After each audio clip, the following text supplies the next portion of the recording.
Hey everyone, welcome back. If possible, you can support me via PayPal or become a channel member to help me keep this channel running. Thank you. Now let's get back to the story of Sword of Coming audio series. Chapter 1071, The Old and Young and Downtrodden Mountain. Prior to the summer solstice, Chen Pingan spent virtually all of his time indoors, dedicating close to 20 hours a day to qi refinement. Ning Yao went a step further, going into seclusion altogether. Fandach would visit the Ning residence to train whenever he received a messenger flying sword from the residence, and if he wasn't facing Chen Pingan's fists, then he would be facing Yanzhua or Dong Huafu's flying swords. Chen Sanxiu wouldn't spar with Fandach, as he was responsible for carrying him home. Yanzhua and Dong Huafu both possessed their own swords, purple lightning and elaborate makeup, and once they unsheathed these blades, Fandach would suffer even more.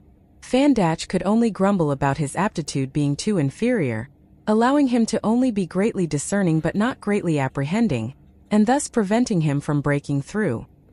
1. Chen Pingan promised Fandach that these sword training sessions would conclude once he advanced to the Golden Core tier. At that time, he could visit the wine shop and holler a few times to draw a successful full stop on the matter. However, it wasn't so easy for Dragon Gate tier sword cultivators at the Sword Qi Great Wall to break through the barrier to the Golden Core tier, and doing so would essentially be like a coming of age for them.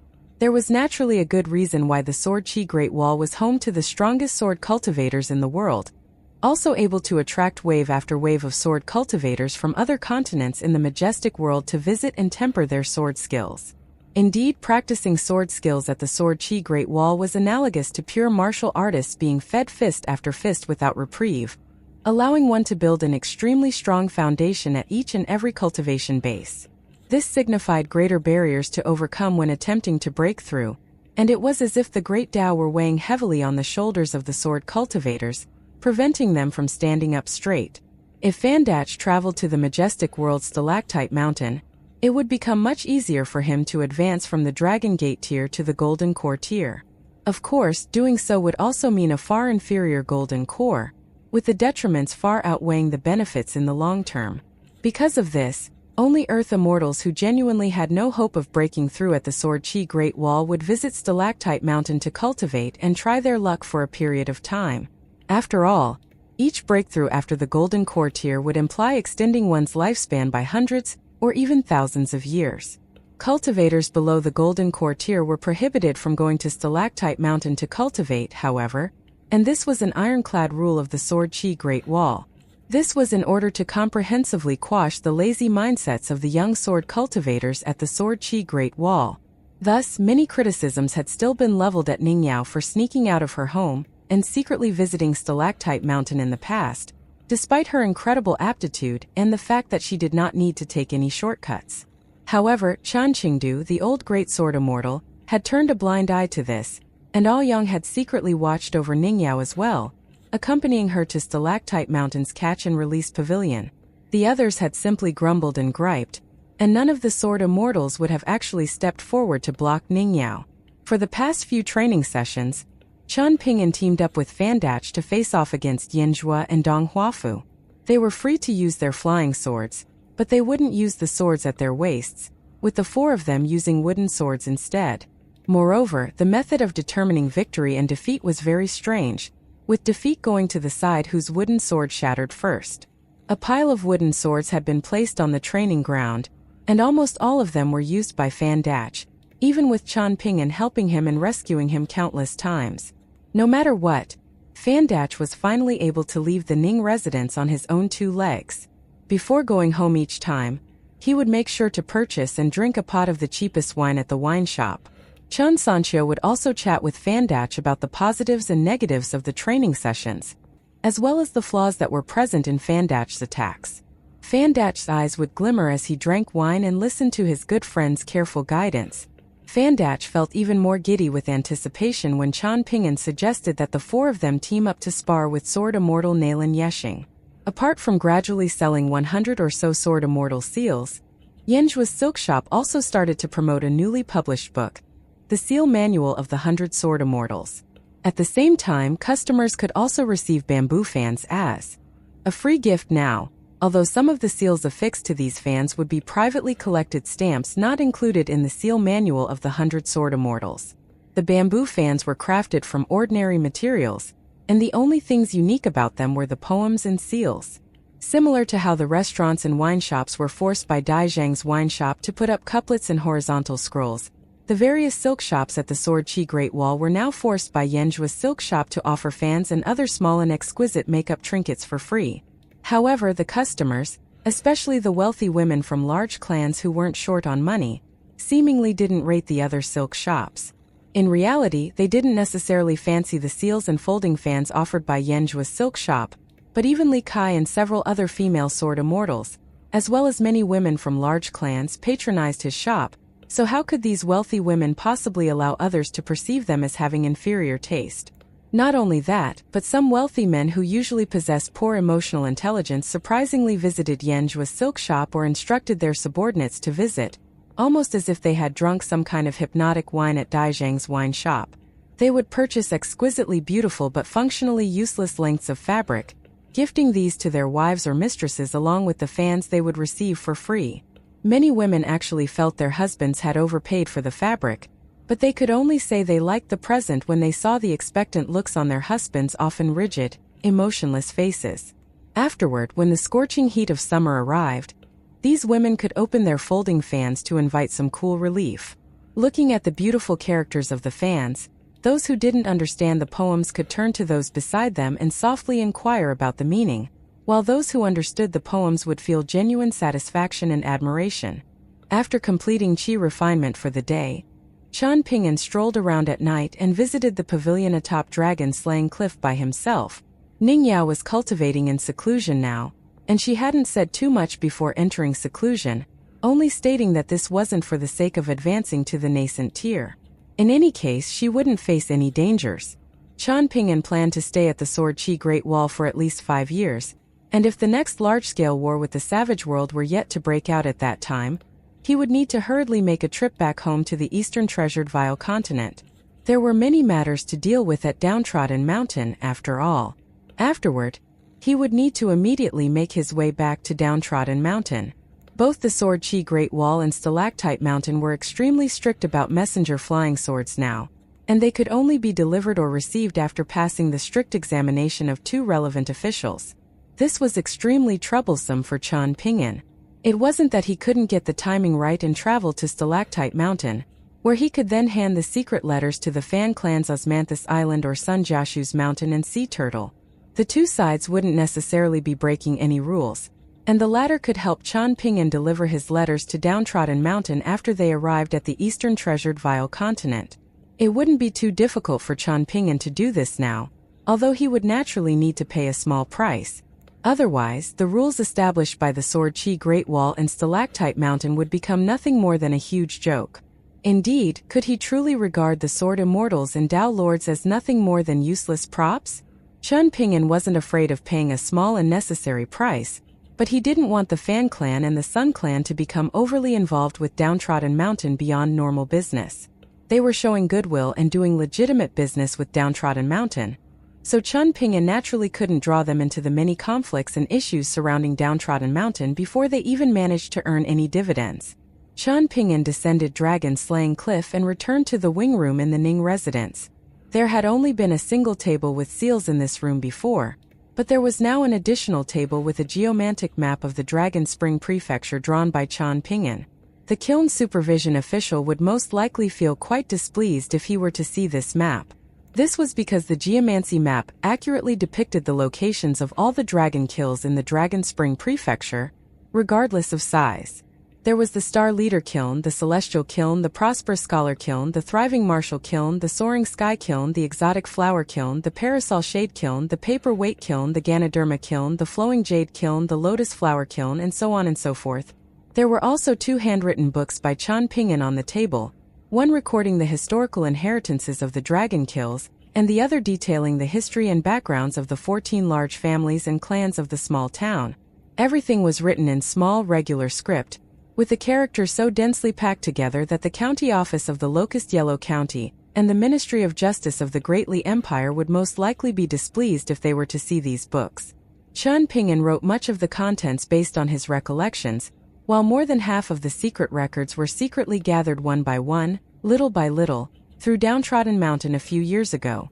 Chen Pingan held his hands inside his opposite sleeves, gently rocking back and forth as he gazed at the geomantic map. Without turning his head, he extended a hand out of his sleeve and used 2 fingers to flip one of the books to a specific page. This page pertained to Sun-Scorched Mountain, and Chen Pingan took a glance before flipping the pages again and landing on a page pertaining to Light Breeze City's Sioux clan. These were all familiar people. The relatives and ancestors of these individuals were all recorded clearly. Perhaps Chen Pingan had an even better understanding of the genealogical structures of these clans and forces than the direct disciples and descendants belonging to these forces. These 2 main books were nearing completion, but there were 2 subsequent books that were in the works and would contain even more characters and content. One pertained to the buying and selling of bonded porcelain at the Dragon Kills, as well as some immortal forces in the Eastern Treasured Vial continent that had potentially been buyers. Apart from the seemingly ordinary and lowly Ma clan in Apricot Blossom Alley, the book would also touch on the lofty and wealthy Jade Forest sect, and upon writing about the Northern Complete Reed Continent's Jade Forest sect, it would be impossible not to talk about Su Xian. After that, there would be records about He Xiaoyang, the sect leader of the Refreshing sect, and this would in turn result in descriptions of the Divine Edict sect, the paramount immortal force in the mountains of the Eastern Treasured Vial continent. The second book recorded the many relationships between the large clans of the small town and the various immortal forces beyond the Jewel's small world, naturally drawing on and complementing the other book. Chen Pingan walked out of the wing room, only to see Nailin Yeshing waiting outside with a relatively solemn expression, which also betrayed a hint of fury. This was because an unofficial disciple of the old man, the Golden Courtier Chui Wei, a local sword cultivator of the Sword Qi Great Wall, was standing beside the old man. A strong killing intent radiated from Nailin Yeshing, and it was almost as if he were fighting the urge to kill Chui Wei on the spot. Chen Pingan immediately understood the situation, and he smiled at Nailin Yeshing and said, "There's no need to criticize yourself, Grandpa Nailin. I can tell you about a trial of self-reflection when you have free time in the future." Nailin Yeshing nodded in response before turning to Chui Wei and saying, "From today onward, there will no longer be a master and disciple relationship between you and me." Chui Wei was expressionless as he simply cupped his fists in apology at Nailin Yeshing. As for what Chui Wei was actually thinking right now, he had managed to restrain himself and hide his intentions until now, so he definitely wouldn't give away any clues. Nailin Yeshing disappeared with a flash. Chen Pingan carried 2 chairs over, and Chui Wei sat down before saying, "Mr. Chen, you have most likely guessed the situation already." Chen Pingan nodded and said, "I was slightly suspicious from the very beginning, especially since your surname was far too eye-catching. Once bitten, twice shy, so it was inevitable that I would ponder more about this. My suspicions had initially started to fade after observing the situation for a long time, partly due to the fact that you've most likely never left the Sword Qi Great Wall before. It's difficult to imagine that someone can endure and restrain themselves for so long, and I also couldn't understand why you would be willing to pay such a huge price. With this in mind, will it be correct to say that the Tao mentor who truly led you onto the path of cultivation in the beginning was actually a go piece that Chui Chan placed in the Sword Qi Great Wall a very long time ago?" Chui Wei nodded and replied, "Mr. Chen, your guess is correct. Not only me but all of the spies, whether they're willing to accept this identity or not, experienced many subtle and unremarkable surprises on the path of cultivation. For example, Dayu Ridge Alice Huang Zhou. In fact, even we were kept completely in the dark at first, and our actions and speech were controlled only through extremely subtle means. Take me for example. I willingly visited the Ning residence to reveal my identity to you after finally learning one day an instruction that adhered to some secret command." Chui Wei was extremely direct as he continued, "I won't reveal anything about the past even if you ask. Revealing them is meaningless in any case, and my first Tao mentor already died on the battlefield to the south many years ago. I've come to the Ning residence today to discuss a single matter. The secret letters you want delivered to the Eastern Treasured Vial continent. You can leave the delivery of these secret letters to me. Of course, it's up to you whether you trust me or not." Chen Pingan shook his head and replied, "I naturally don't trust you, and I won't hand a single letter over to you. Rest assured, however, that you pose no threat and no benefit to the Ning residents right now, so I won't take any unnecessary actions against you. You'll remain as Chui Wei in the future, and you'll simply lose your status as the unofficial disciple of Nailan Yeshing. Chui Wei, the golden courtier sword cultivator, silently retrieved a pebble from his sleeve and handed it to Chen Pingan. Chen Pingan accepted the pebble, which hailed from the sparkling stream in the spring dew garden. This was a pebble that Chui Dongshan had grabbed from the stream. Chen Pingan placed the pebble in his sleeve and said with a chuckle, "Let's avoid meeting at the Ning residence in the future. We'll try to meet at the wine shop instead, and it's of course better for us to meet as little as possible, lest others grow suspicious. I'll move your safety tablet slightly if I ever need you for anything. From next month onward, ignoring my drinking with my friends when I have spare time, I'll subtly move your safety tablet first when I need to deliver or receive letters. Afterward, I'll only meet with you on the first day of the month. If everything proceeds smoothly, then the subsequent meeting can be pushed to the second day of the month, 2 months from the first meeting. If there's an exception, then I'll notify you during the first meeting. Generally speaking, sending and receiving letters at most 2 times a year is sufficient. Let me know afterward if you think there's a better method of communication, or if you have any concerns." "Understood." Chui Wei stood up and walked away without saying anything else.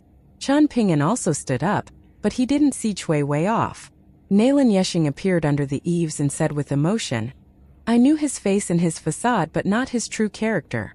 Chen Pingan smiled and replied, "You should be glad that a negative variable has disappeared from your side.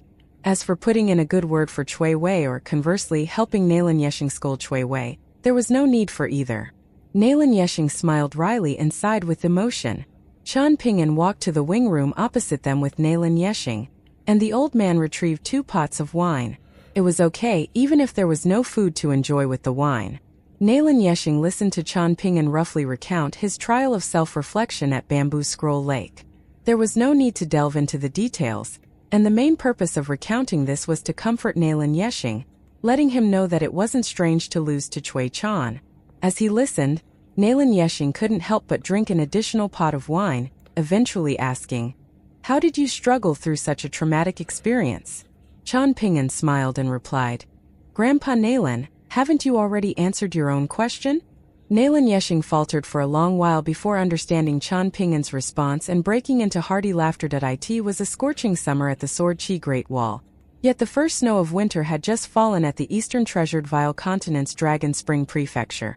The ancestral hall of Downtrodden Mountain wasn't located on the main peak and was a fair distance from the other residential buildings. However, Chen Wanshu would still visit Sky Blue Peak's ancestral hall every 5 days, opening the doors and carefully scrubbing and cleaning the building. Pei Qian and Zhou Mili accompanied Chen Wanshu today, saying that they would help. While making their way over, Pei Qian extended a hand, and the right-hand guardian of Downtrodden Mountain respectfully offered up a hiking pole with both hands. Afterward, Pei Qian performed her deranged demon sword technique the rest of the way, shattering countless falling snowflakes. Upon arriving at the outermost gates of the ancestral hall, Pei Qian stood still on the steps with her hands resting on her hiking pole. She looked out at the heavy snowfall, and as the opening disciple of the mountain master, she felt a sense of peerlessness and loneliness, what with her master absent from Downtrodden Mountain. Chen Wanshu was holding a small bucket in one hand, and with her other hand, retrieved a key to open the main gates of the ancestral hall. There was a large skywell behind the main gates, and further behind that was the ancestral hall, where the doors would never be closed. Zhou Mili accepted the bucket and took a deep breath before using her innate mystical ability and sprinting around the courtyard under the skywell, which was covered in a thick layer of snow. She furiously swung the bucket of water around with both hands, quickly filling it with water and holding it high up, handing it back to Chen Wanshu, who was standing at the top of the stairs. Chen Wanshu was just about to step over the door threshold and walk into the ancestral hall where the portraits were hung, and the chairs were placed, but Pei Qian suddenly held her back and dragged her behind herself. She bent over slightly, holding the hiking pole in her hands as she stared intently at some place near the chair placed in the center of the front row. That was the chair belonging to her master. A ripple appeared in the air, after which an old man with snow-white hair and beard, wearing Confucian robes, materialized in the ancestral hall. Pei Qian was completely dazed as she looked at the short and skinny old man. There were countless specks of light in the human world, just like the myriad stars in the sky. This was a type of mind's realm that Pei Qian had never seen before. It was vast and endless, seemingly as if the scenery would stretch on forever, no matter how wide she opened her eyes. The old scholar stood beside the chair, and 3 portraits hung high up behind him. Many emotions ran through his mind as he looked at the young girl, who had grown much taller, standing outside the door of the ancestral hall. It had been worth it for him to act shamelessly, borrow things from other people, and make bets with other people. At the end of the day, he needed to thank his closing disciple for never disappointing his master and senior brothers. Senior scholarly sage? Pei Qian said in a questioning voice. The old scholar faltered for a moment, having never been addressed like this before. Why senior? He asked in curiosity. To highlight the lofty seniority of the scholarly sage, Pei Qian replied in a serious voice. The old scholar stroked his beard and smiled, nodding lightly as he remarked, "That's very good." Some of the secret teachings of his lineage could only be comprehended and couldn't be taught, yet they had already been enhanced and spread so quickly. Pei Qian glanced at the portrait hanging at the highest level before retracting her gaze and saying in a loud voice, Senior scholarly sage, your physical presence seems to carry much more might and dignity than the portrait." Chen Wanshu blinked her eyes and remained silent. Zhou Mili cocked her head and furrowed her brows, glancing back and forth between the portrait and the old scholar. She genuinely couldn't identify any difference. The old scholar cleared his throat and fixed his collar, standing up straight as he asked, "Do you genuinely think so?" Pei Qian nodded vigorously, shrinking back and turning her head left and right, before standing on her tippy toes and moving her head up and down. In the end she nodded and replied, "Yes, that's genuinely the case. Even that white goose praises me for being extremely accurate when it comes to judging people." The old scholar couldn't wipe the smile from his face, and he invited the 3 young girls to come inside and sit down. In any case, there were already chairs assigned to each of them.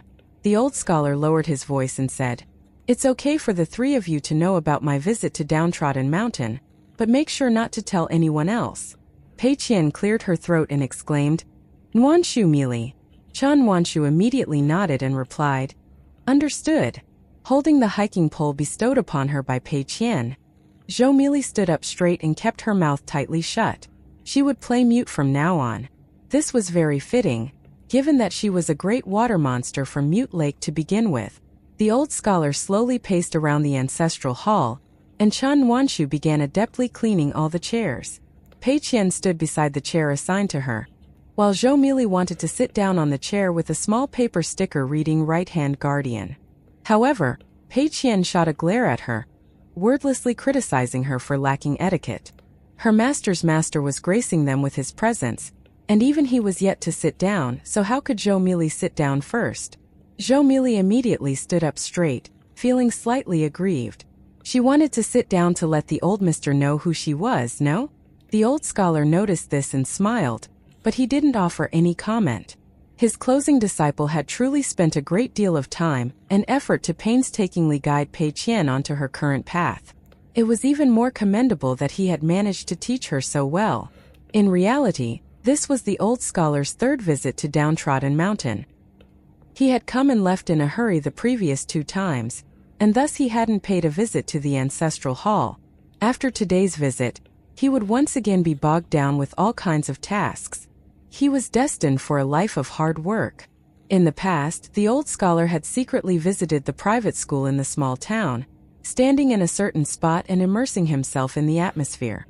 Looking over, he recalled that many years ago, a little girl wearing a bright red jacket would have been sitting straight and upright in the classroom, seemingly listening to the teacher very carefully. In reality, however, her mind would have been wandering all over the place. There was the attentive Lin Shui, whose mind would focus on whatever the teacher was talking about. There was the napping Li Huai, whose head would nod up and down like a young chick pecking at rice. There was Zhao Yao, who definitely couldn't have imagined that he would one day leave his teacher's side, embark on a distant journey in an ox-drawn cart, and eventually travel around the Middle-earth divine continent by himself. There were also the wise but humble-looking Dong Shuijing, and the little girl with twin braids. Standing there at the time, the old scholar had also recalled Ma Zhan, one of his unofficial disciples who was similar to Mao Xiaodong. One wrong step had turned into countless wrong steps, and even though Ma Zhan clearly had the opportunity to repent and make up for his misdeeds following a stroke of realization, he had only been willing to die to express his sincerity. In the end, the old scholar discovered that all the mistakes and wrongs seemed to trace back to him. As their master who was responsible for teaching them knowledge and clearing up their confusions, he had failed to impart upon them enough knowledge, and he had made a mess of teaching them the skills necessary to settle down and establish themselves. The old scholar had lowered his head and stroked his beard, feeling even more anxious and troubled than before. After arriving at Downtrodden Mountain's ancestral hall, which was founded by his closing disciple, a small smile finally returned to the old scholar's face when he saw the hanging portraits, the neatly laid-out chairs, the spotless windows, and especially the three young girls who were lively and adorable. However, this also caused the old scholar to feel increasingly guilty. Why was his portrait hanging the highest? He was a terrible master, and just how much had he actually done for his closing disciple? Had he ever taught him diligently and carefully cleared up his confusions? Had he traveled around the world with him as he had with Cui Chan? Was his closing disciple given the opportunity to ask him questions whenever he was unsure about something? Instead, the old scholar had simply pushed the theory of sequential order onto his closing disciple in a few brief sentences, causing his young disciple to feel confused and stuck, with many things weighing on his mind. Apart from that, the old scholar had only imparted some drunken remarks to his disciple. With this in mind, how had he managed to become Chen Pingan's master? Interacting with some knowledge too early was as difficult as trying to enter the mountains and move the mountains. The old scholar felt extremely guilty.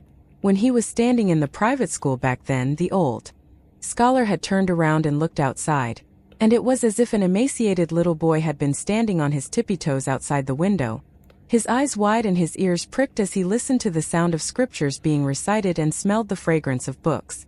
Standing alone outside the classroom, the little boy had gazed inside with his pure limpid eyes that were filled with yearning.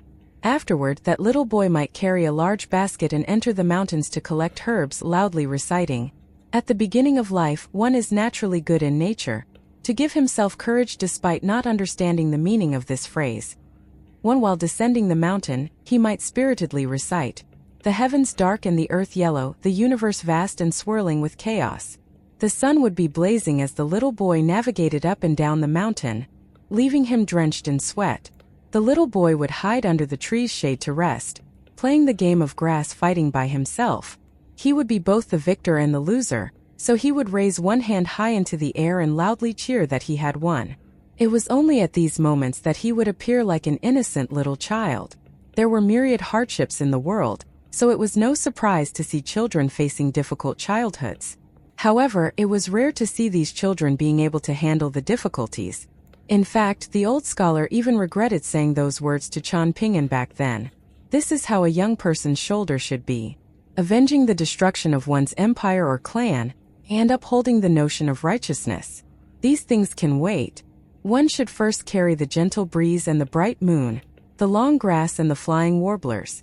What rests atop a young person's shoulder should be these beautiful things. It would be okay to say these things to Pei Qian and the other young girls, but saying these things to Chen Pingan? It was easy for him to utter such words as a spectator who hadn't endured the same hardships as Chen Pingan. Thinking about this a bit more, and looking at the current state of Downtrodden Mountain, the old scholar felt like it had perhaps been the most correct decision to speak those words to the young boy in straw sandals at that time. In the end, Pei Qian and her two companions saw the old mister from afar sitting down on a chair located closest to the door threshold. He sat there quietly and gazed up at the three hanging portraits. He didn't look at the portrait of himself in the middle. Instead, he looked at Cui Cheng's portrait for a long time. He nodded lightly and murmured softly to himself, with none of the three young girls being able to make out his words. In the end, the old scholar silently looked at the portrait of his disciple. Someone asks, "How to view repaying injury with kindness?" The old scholar murmured to himself. He answered his own question saying, Confucius replies, "If we repay injury with kindness, then how should we repay kindness?"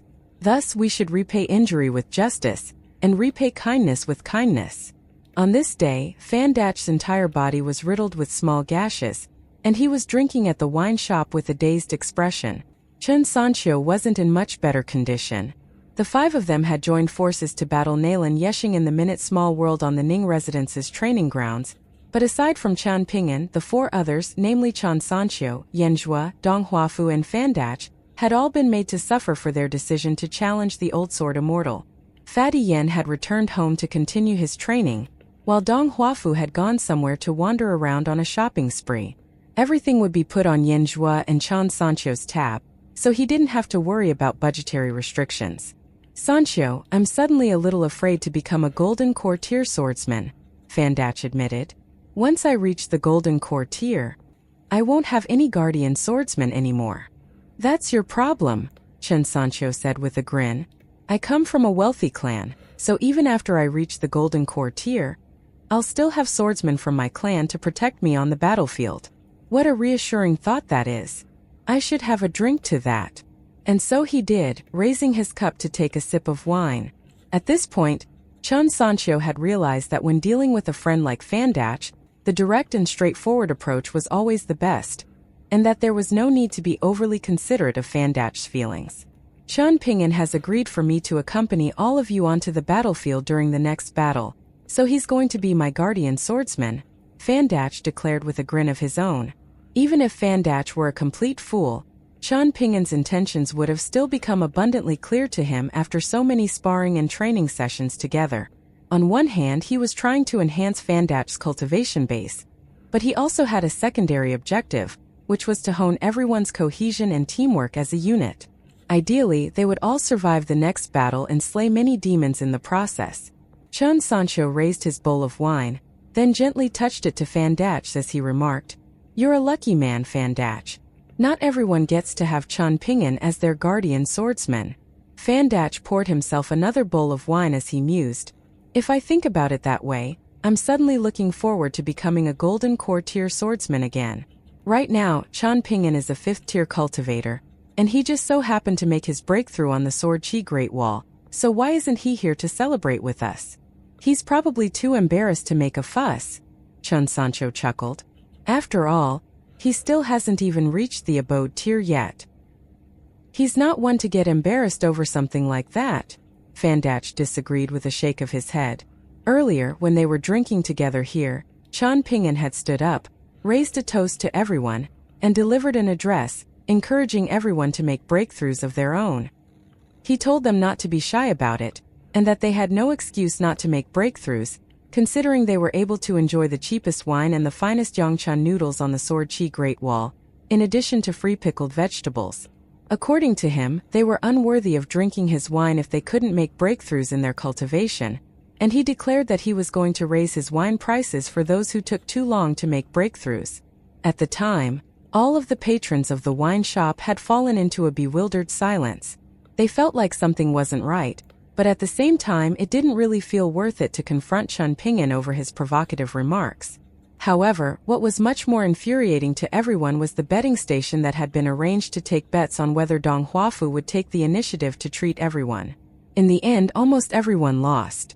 In the beginning, no one felt particularly disgruntled by this outcome. After all, both the second shopkeeper and Yanzhua had also suffered heavy losses along with everyone else. The only one who had officially won money on the bet was Pang Yuanji, and after the event, he came to drink at the wine shop with a rather smug grin. That was when some people began to realize that they had been duped. Furthermore, the bookmaker of the betting station was none other than the nascent tier old fart who had inexplicably written a poem earlier. It was an extremely familiar scam. Thus, Chen Pingan didn't accompany Chen Sancho and Fandach to the shop to drink. Instead, he paid a visit to the Sword Chi Great Wall. After splitting the spoils, Chen Pingan had made a profit of quite a few grain rain coins. On the way to the Sword Chi Great Wall, he decided that he had to find a new bookmaker next time. For example, Sword Immortal Tao Wen seemed like a very honest and trustworthy guy. Instead of traveling directly to Zuoyu using his talismanic boat, Chen Pingan chose to walk an extra few dozen kilometers. Along the way, He encountered a bunch of children of the lower 5 tiers practicing sword techniques under the tutelage of a nascent tier swordsman. It wasn't considered taboo to spectate this type of training, so Chen Pingan sat down atop the city wall to watch from afar. There was also a group of children arguing nearby, seemingly debating how many Lin Junbis it would take to defeat a single shopkeeper. All of the children who were able to play on top of the Sword Chi Great Wall had to be remarkable in some way, either coming from affluent clans or possessing an innate aptitude for swordsmanship. The children from places like Yanqi Alley and Spirit Rhino Alley would never come here.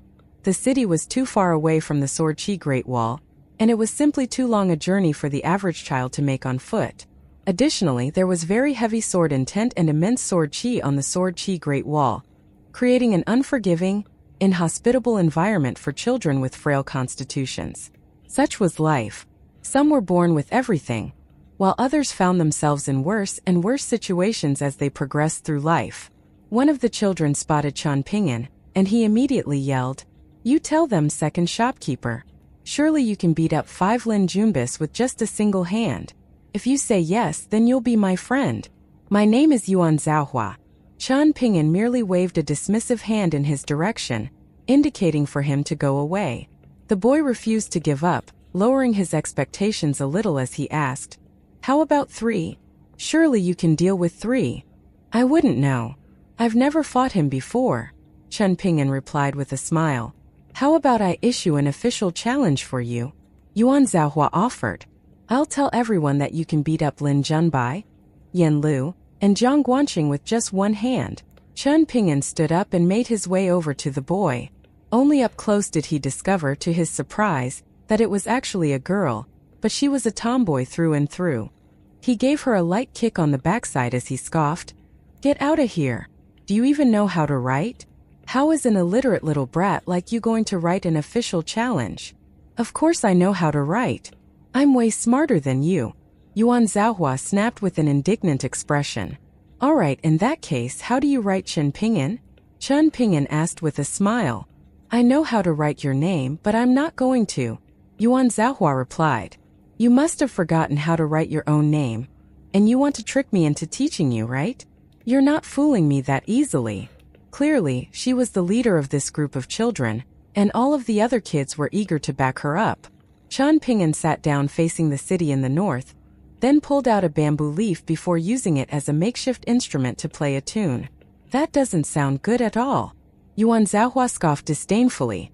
All of the other children could only nod in agreement. Chen Pingan merely ignored her, and that left her feeling a little disappointed. He continued to sit in silence, gently patting his own knee in an absent-minded fashion as he looked out at the distant city. All of a sudden, Chen Pingan smiled and asked, "Who do you all think are the current 10 most powerful sword immortals?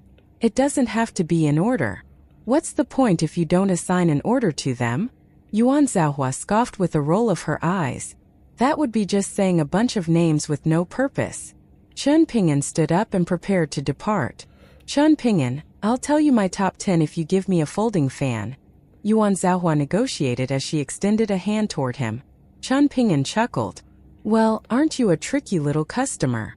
Yuan Zhaohua spread her arms open wide to block Chen Pingan's path, and she insisted with a stubborn expression, "Hurry up.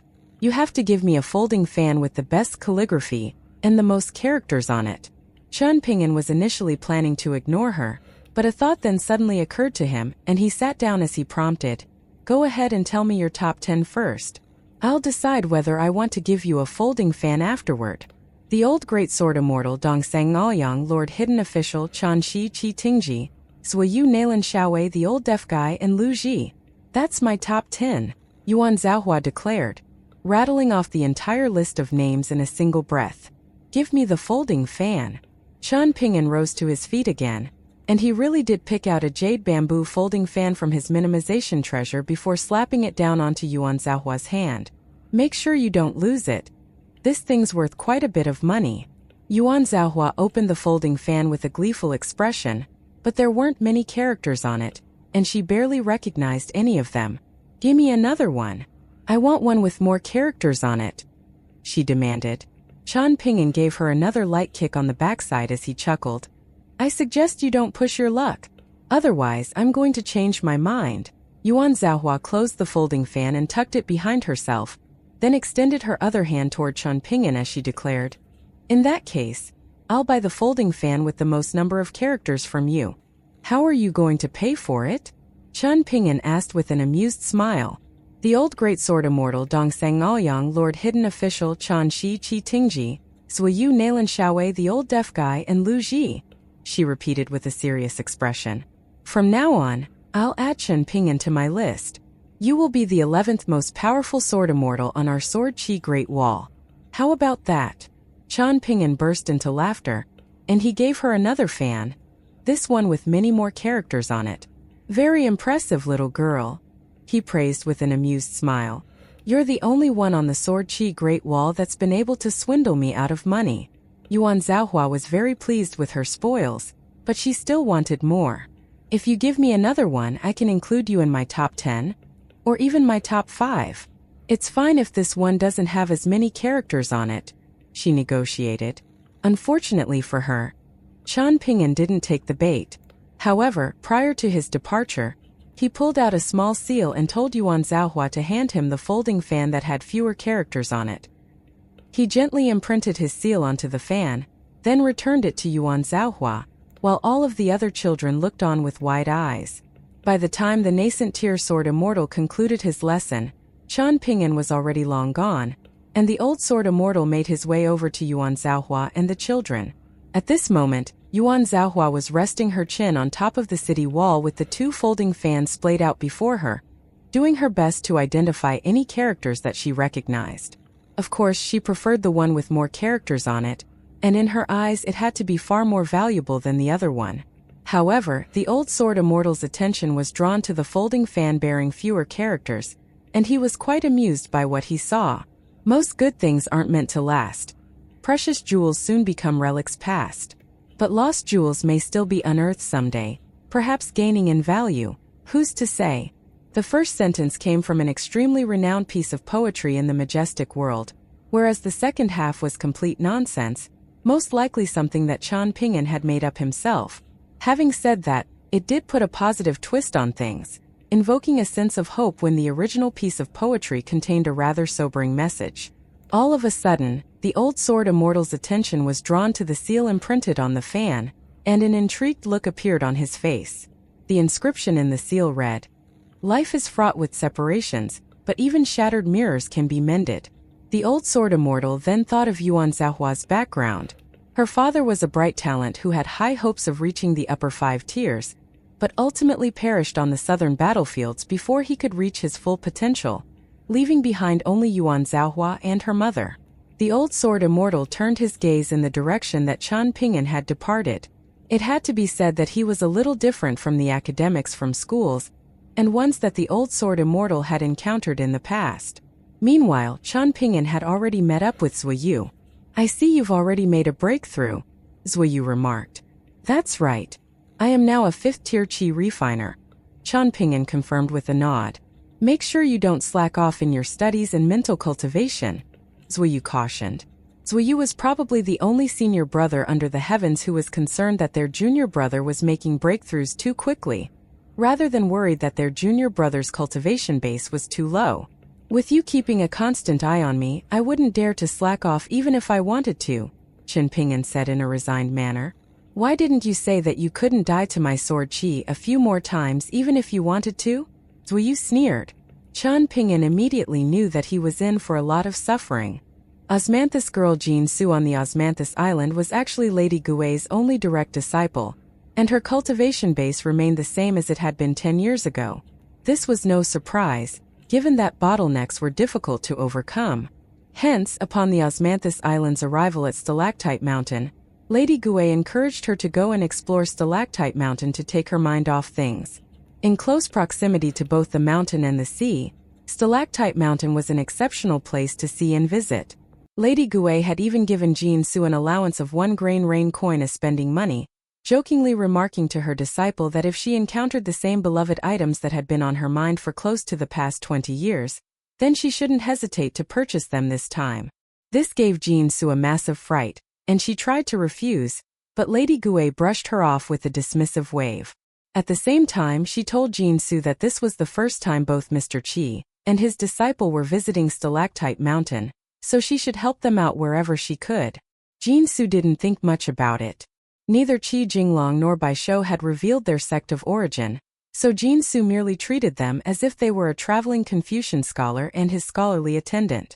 The northern complete reed continent was renowned for its abundance of swordsmen, yet neither of them was carrying swords. They had traveled to Stalactite Mountain on Osmanthus Island on this occasion because they were apparently friends of Chen Pingan's, and they were staying in the Guomai courtyard, which was under Chen Pingan's name. Jinsu hadn't had many interactions with Qi Jinglong and Bai Shou. Occasionally, she would visit their courtyard with Lady Gui to have some tea. All Jinsu knew was that Qi Jinglong came from the northern complete reed continent, and that he had traveled southward on the Flax Robe Sect's immortal ship. Along the way, he made a stop in the Dragon Spring Prefecture, then went straight to Old Dragon City from there. It just so happened that the Osmanthus Island was traveling to Stalactite Mountain, so he moved into the vacant Guomai courtyard. Lady Gui never revealed Qi Jinglong's cultivation base, and Jinsu didn't ask, merely regarding Qi Jinglong as an ordinary passenger on their ship, the type that she would never meet again. His background, his cultivation base, his personality, what did any of that have to do with her? However, Jinsu didn't dare to ignore her mistress's orders. On this occasion, Osmanthus Island was once again harbored near the Catch and Release Pavilion, and she began introducing the origins of the pavilion to Qi Jinglong. His disciple, Bai Shou, immediately lost interest in the pavilion upon seeing the plaque personally inscribed by the Taoist's second disciple. In contrast, Qi Jinglong insisted on paying the pavilion a visit. Jinsu didn't care either way, but Bai Shou was feeling really disgruntled at having to wait for Qi Jinglong as he slowly squeezed through the crowd, then stood within the crowded Catch and Release Pavilion for quite some time. Among the 8 most prominent attractions of Stalactite Mountain, the Catch and Release Pavilion was the least interesting one, yet even upon his departure, Qi Jinglong took some time to stare up at the plaque, as if he could really see something special about it. All the while, Jinsu had been watching with disdain, feeling as if Qi Jinglong were being too pretentious and putting on an act to make himself appear more cultured and sophisticated. Thankfully, Jinsu perpetually had a rather cold expression to begin with, so her disdain wasn't displayed through her face. Furthermore, several other Osmanthus girls she was quite close with stood next to her, and they would be traveling together for the next 3 days. The thought of that, combined with the grain rain coin that she had carefully tucked away, brought a hint of a smile to her face.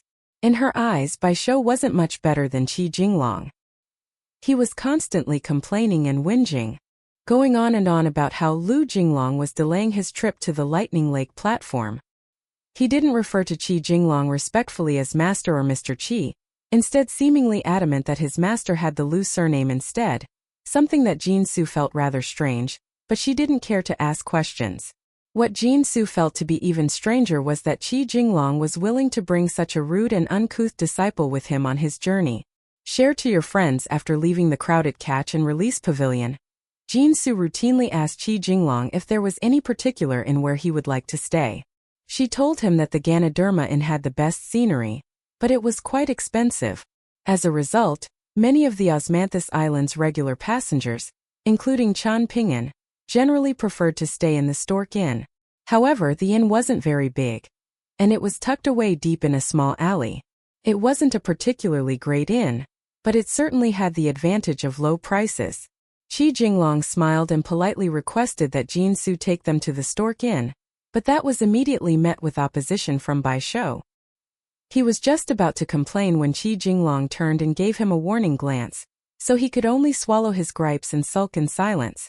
The group made its way to the Stork Inn, and sure enough, it really was tucked away deep in a small alley, just as Jinsu described. Looking at the vibrant smile on the young innkeeper's face, Bai Shou couldn't help but feel as if they were clueless pigs being taken to the slaughter. As soon as they sat down in their room, Bai Shou immediately began to complain.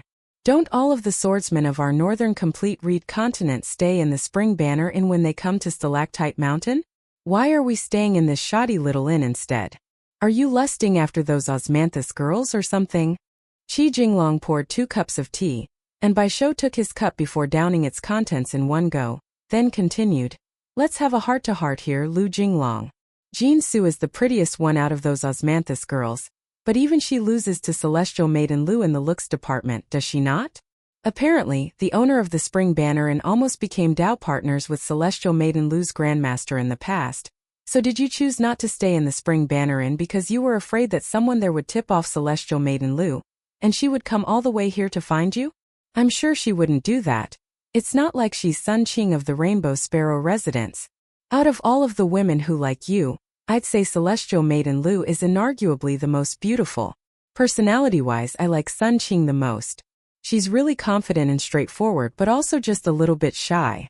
The one at the 3 official attendant temple is a little bit too passionate. She looks at you like a parched alcoholic looking at a flagon of fine wine. And I could immediately tell as soon as I saw her that the two of you weren't meant to be. How about we make another trip to Downtrodden Mountain, once we return to the Great Emblem Sword sect? Qi Jinglong proposed with a smile. Bai Shou immediately shut his mouth and pretended not to have heard Qi Jinglong. He then felt like it wasn't good enough just to ignore Qi Jinglong's suggestion, so he even respectfully poured the latter a cup of tea. On the subject of Downtrodden Mountain, it was always much better to be safe than sorry. Just the mere thought of having to deal with Pei Qian was enough to give him a splitting headache. To think that I, the great sword immortal Bai Shou, would already have my reputation swept to the ground on my first ever journey, before I've even made a name for myself. I'm never going to Downtrodden Mountain ever again. Downtrodden Mountain was clearly a place that went against his 8 characters, meaning that misfortune was sure to befall him whenever he went there. Furthermore, it was clear just from its name that it was an inauspicious place, so he was determined never to go there again. Meanwhile, Qi Jinglong was feeling a little sad as he thought about some personal matters. One of the reasons why he had left the Northern Complete Reed continent on this occasion was that he didn't have anything to do for now. He had successfully weathered the challenges from the 3 sword immortals in the wake of his breakthrough, so he decided to go on a journey to the other 8 continents of the majestic world. In addition, he had also been secretly informed by Huang Shi that the sect leader had ordered him to make an immediate trip to the Sword Qi Great Wall. Qi Jinglong was well aware of the sect leader's intentions. Clearly, he wanted Qi Jinglong to capitalize on this period of relative peace to visit the Sword Qi Great Wall right away. And once there, perhaps he would even pass down his position of sect leader to him. If that were to happen, then Qi Jinglong wouldn't have to take part in the battles to defend the Sword Qi Great Wall as a new sword immortal of the Northern Complete Reed continent for at least the next century. All of the Great Emblem Sword sect's other affairs could simply be left to Han Huizi to manage. Bai Shou didn't dare to comment on Qi Jinglong's romantic affairs anymore, so he changed the subject and asked, "Can we really not go stay in the Spring Banner Inn? I really wanted to see that gourd vine. Back in the sect, I promised a bunch of my junior brothers and junior nephews that I would go and see the future sword nurturing gourds on their behalf. It would be really embarrassing for me if I had to go back and tell them that I couldn't follow through on my promise. What am I supposed to do? Hide on the graceful peak after I get back to avoid them? Think about it. If I'm being embarrassed, then you're also going to be embarrassed by association." The Spring Banner Inn was one of the top 4 private residences of Stalactite Mountain. The most renowned one of the 4 was naturally the Ape Rub residence, which belonged to the so-called god of riches of the pure white continent. The entire residence might as well have been constructed from immortal coins, and the past differences between the residence's owner in his younger days and the Taoist great heavenly lord made for a popular story that was still enjoyed by many. Then there was the Plum Blossom Garden constructed by cultivators of the Middle-earth Divine Continent. It was said that the garden was home to an upper 5-tier spirit that had lived for countless years. The owner of the garden had booked out an entire intercontinental ship to ensure that the ancestral plum tree was transported smoothly from his hometown to Stalactite Mountain, and that had undoubtedly been an extremely costly maneuver. The Spring Banner Inn had been constructed by a disillusioned sword immortal of the Northern Complete Reed continent. It was very popular with other swordsmen from the Northern Complete Reed continent, but its owner never showed himself in public. The final one of the 4 residences was the Water Essence residence, which had been constructed by an immortal sect that was situated out at sea. Apparently, it was able to gather up the remnants of the Flood Dragon Trench thanks to its close proximity, and the sect was enhanced significantly as a result. People like sect leader Han Huizi and disciplinary elder Huang Tong of the Great Emblem Sword sect, as well as sect leader Li Kai of Duckweed Sword Lake, had all previously stayed in the Spring Banner Inn when visiting Stalactite Mountain. Planted in the Spring Banner Inn was a gourd vine that had been nurtured by generations of unfathomable immortals, and after it came into the possession of the owner of the Spring Banner Inn, it had continued to be nurtured with spiritual energy for over 1,000 years. At this point, it had already produced 14 gourds of different sizes that had hopes of being crafted into sword-nurturing gourds. As long as the refinement process was successful, each gourd would at least start off as an immortal treasure, and it was said that if the finest of the 14 gourds were ever refined into a sword-nurturing gourd, it would become a pseudo-celestial tool right away.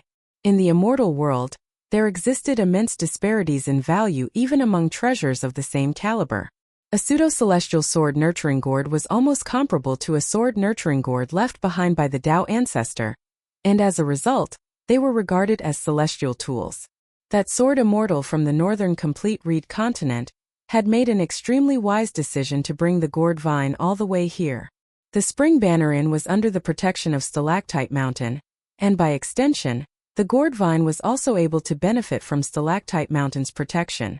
However, out of the 14 gourds that were still yet to completely ripen, it would already be a very impressive return if even half of them could ultimately be successfully refined into sword-nurturing gourds.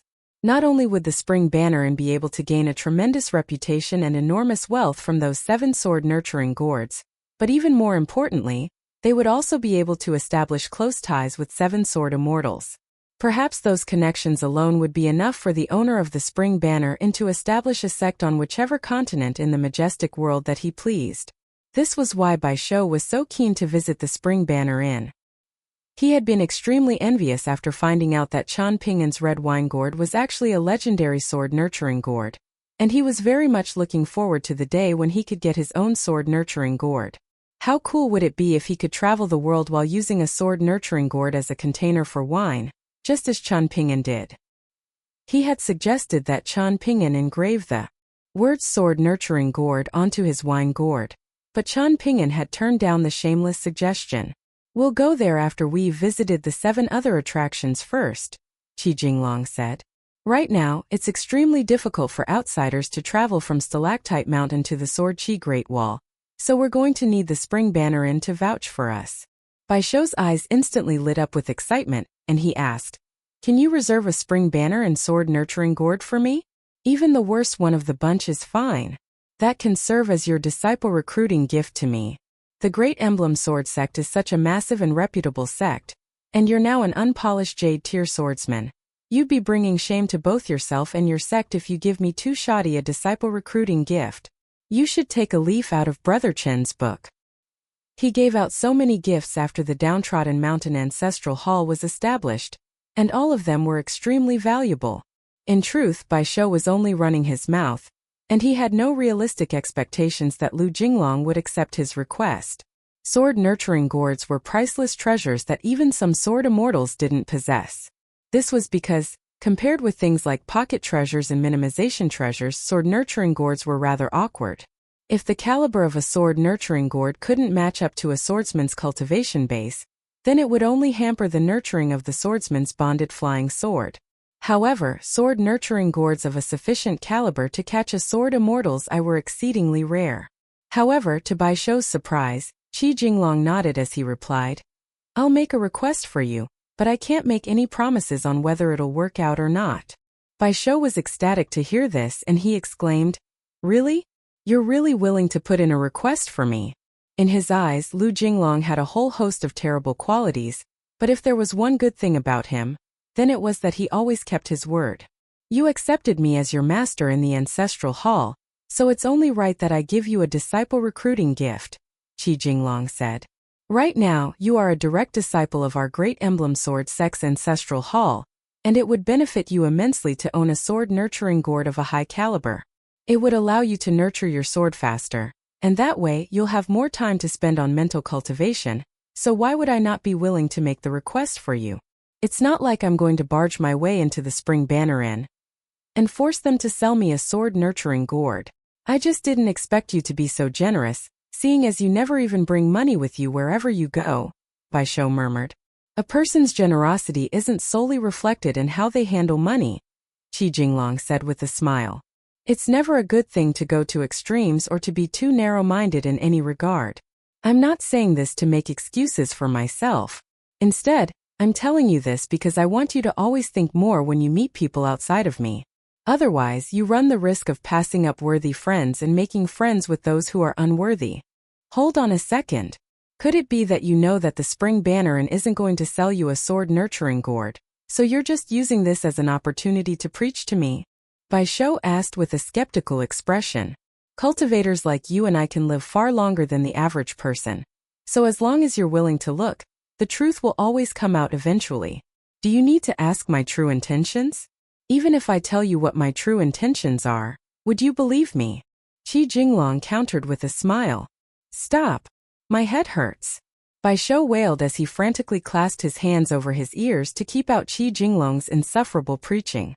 Qi Jinglong was unbothered, and his smile remained unchanged as he continued to sip on his tea. Are we going to have to keep traveling with Jin Su and the others? Bai Shou suddenly asked. They're even more hardworking in their shopping than we are in our cultivation. It's exhausting having to travel with them. The immortal ship of Old Dragon City's Fu Clan just so happens to be harbored at Stalactite Mountain as well, so I'm assuming Lady Gui is worried that they could run into trouble while sightseeing on Stalactite Mountain, Qi Jinglong explained. The people of the Fu Clan tend to be very reckless and self-centered, thinking that they can get away with anything. We saw that ourselves back in Old Dragon City. The Fan clan didn't charge us even a single snowflake coin on this journey, so we have to reciprocate their goodwill. Bai Shou crossed his arms and replied, in that case I suppose we'll just have to keep them company for a while longer. If the people from the Fu clan try to get up to some shady business, then I'm gonna have to do something about it. Oh? What exactly are you going to do about it? I'm intrigued now, Qi Jinglong said with a chuckle. Bai Shou had been brimming with confidence just like this before the Flax-Robe Sex immortal ship, harbored at the Oxhorn Mountain Ferry Station. He had still been full of confidence after spotting the three children on top of the stone steps on Downtrodden Mountain, convinced that he could easily beat them in a fight. Bai Shou could tell what Qi Jinglong was alluding to, and he immediately flew into a rage. Stop making fun of me, Lu Jinglong. Am I your disciple or not? However, a hint of dejection then appeared on his face. Pei Qian was Chen Pingan's first ever disciple, while he was technically Lu Jinglong's only direct disciple. Chen Pingan's cultivation base as a qi refiner was still far below Lu Jinglong's, yet Bai Shou had been utterly embarrassed by Pei Qian on Downtrodden Mountain. Lu Jinglong had never blamed him for this, but Bai Shou still felt he had put Lu Jinglong to shame with his inept display.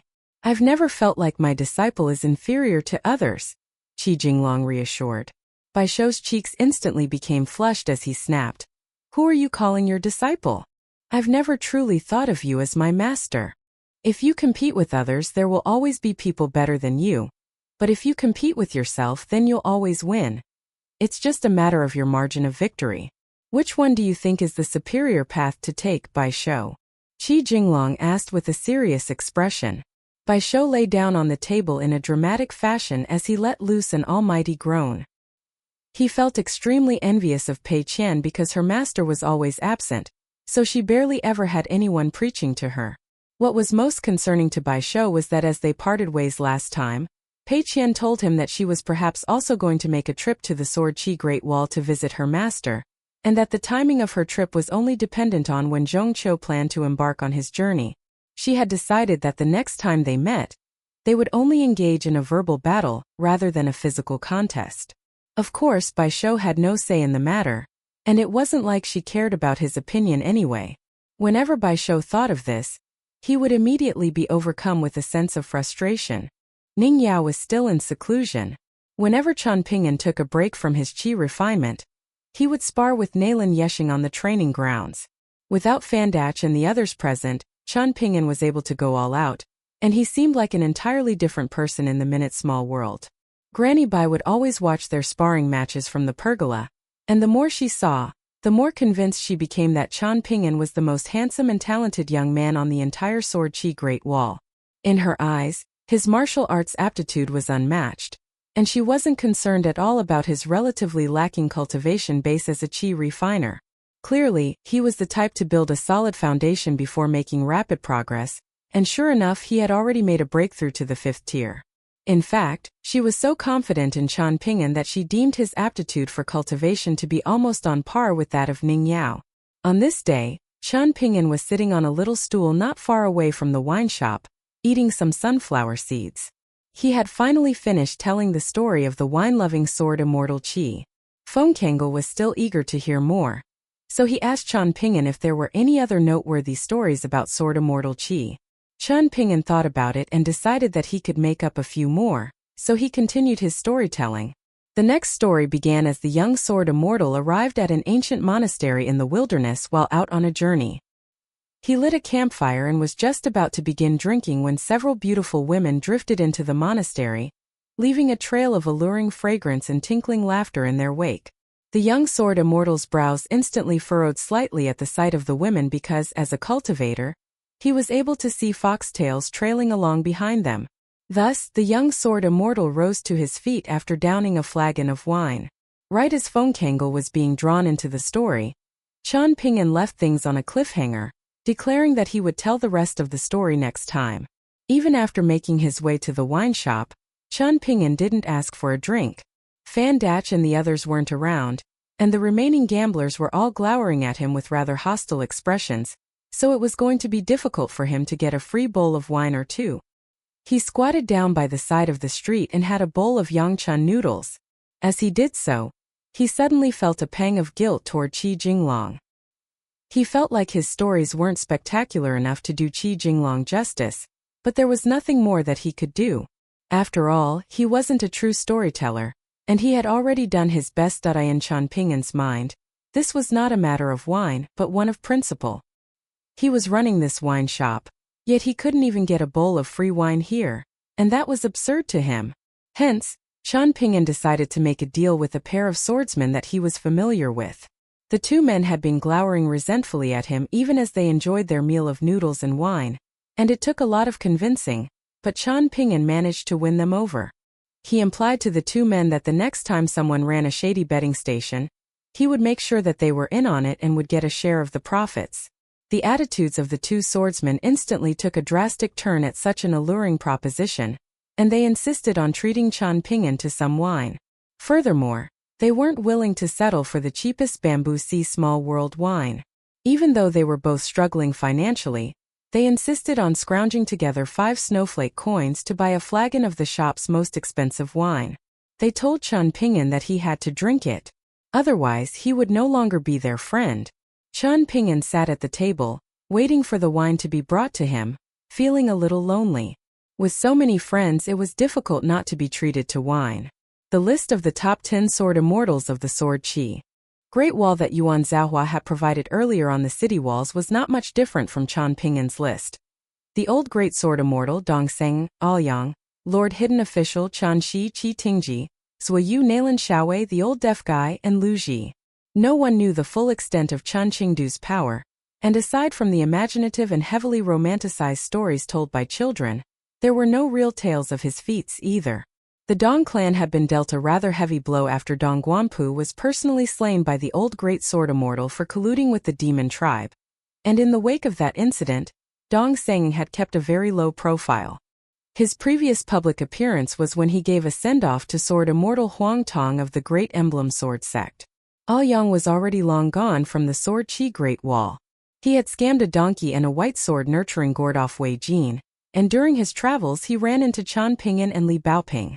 The hidden official was undoubtedly one of the most powerful people on the sword Qi Great Wall, but just like the old great sword immortal, the full extent of her powers was unclear.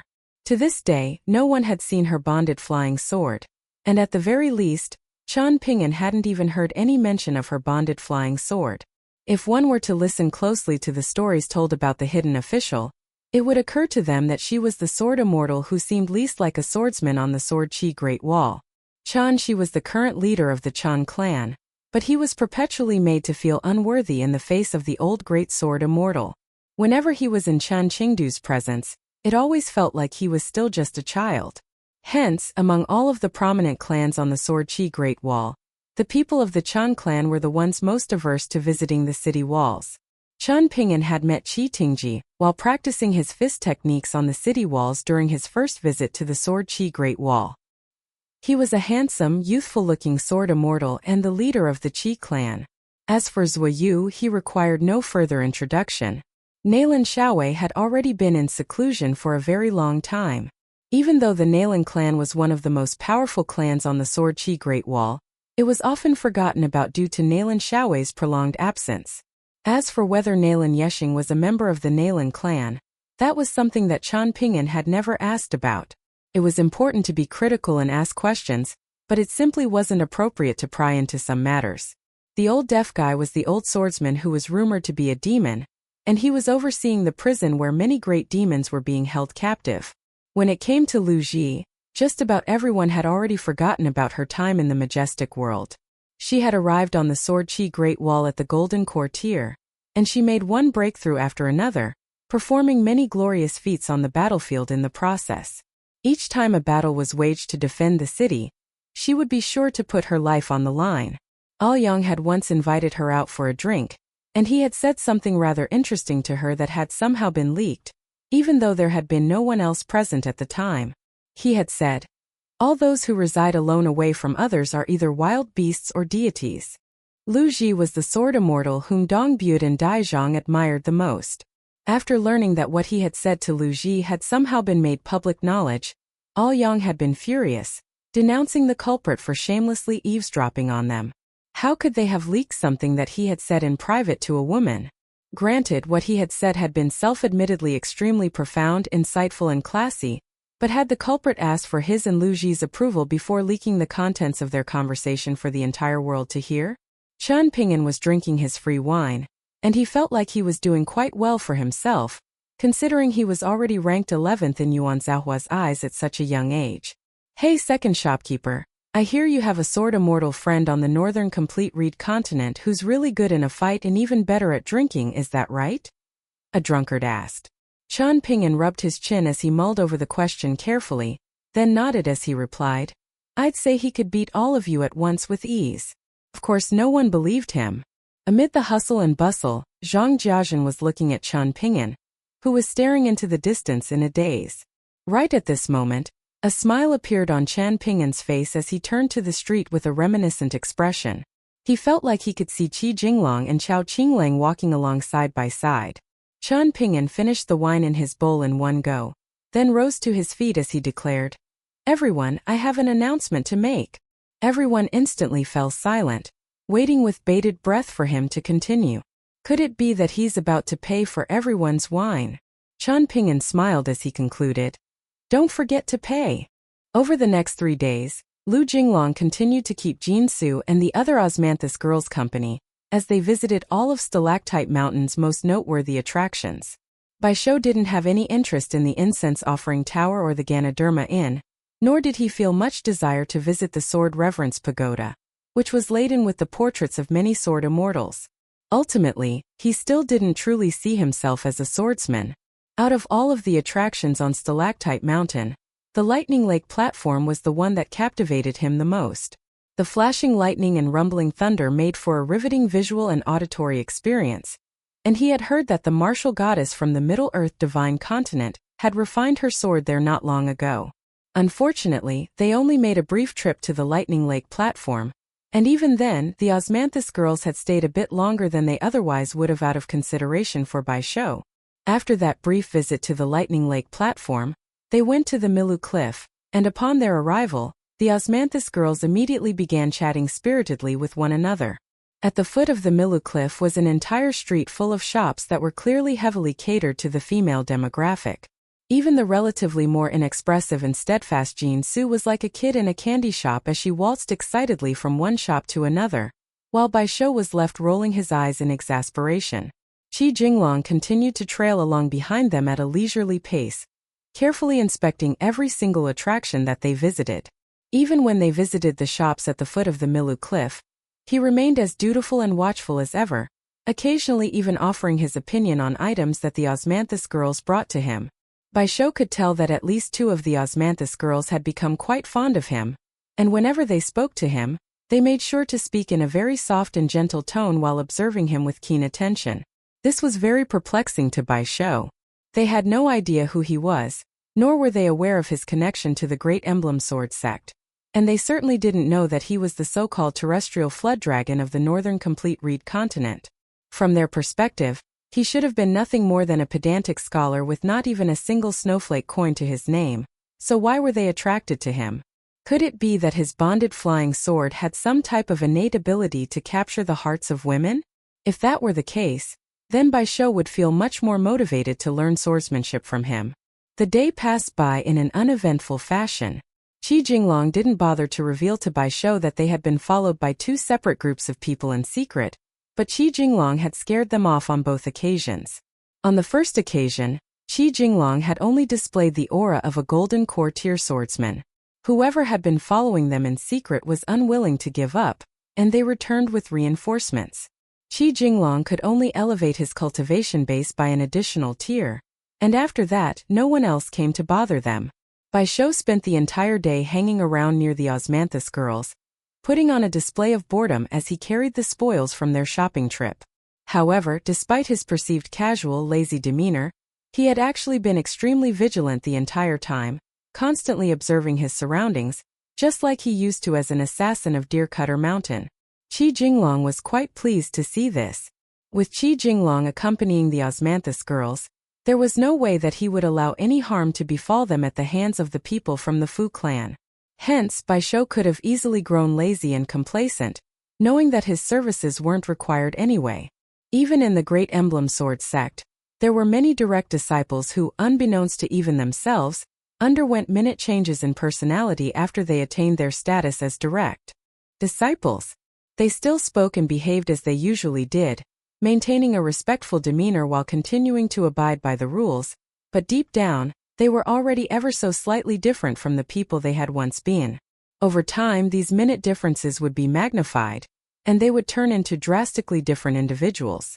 Outside of his own cultivation, Qi Jinglong would do his best to help his juniors of the Great Emblem Sword sect remain steadfast and true to themselves, but there were certain matters that he simply couldn't speak on as they concerned the foundation of their great das.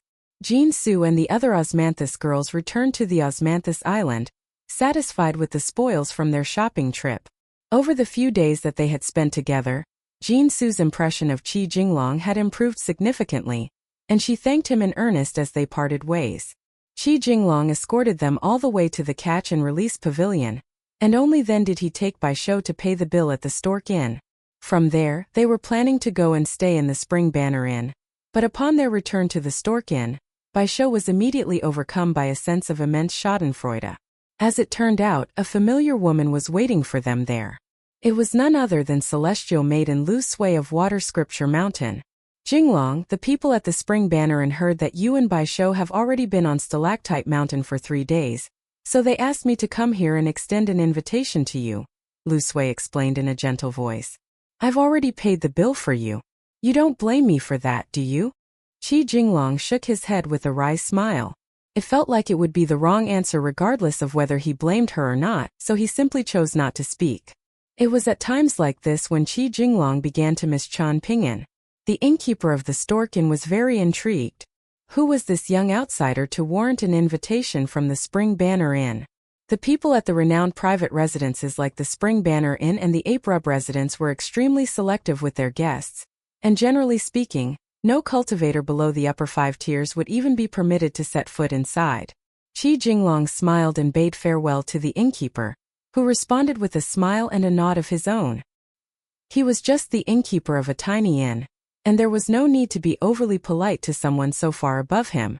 Even if he did everything in his power to appease the young man, it wasn't going to amount to anything, and he had never been one to suck up to others anyway.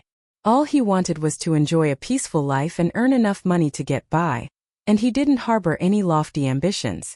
Having said that, he certainly wasn't averse to meeting mysterious and unfathomable young men like Chen Pingan and Qi Jinglong every once in a while.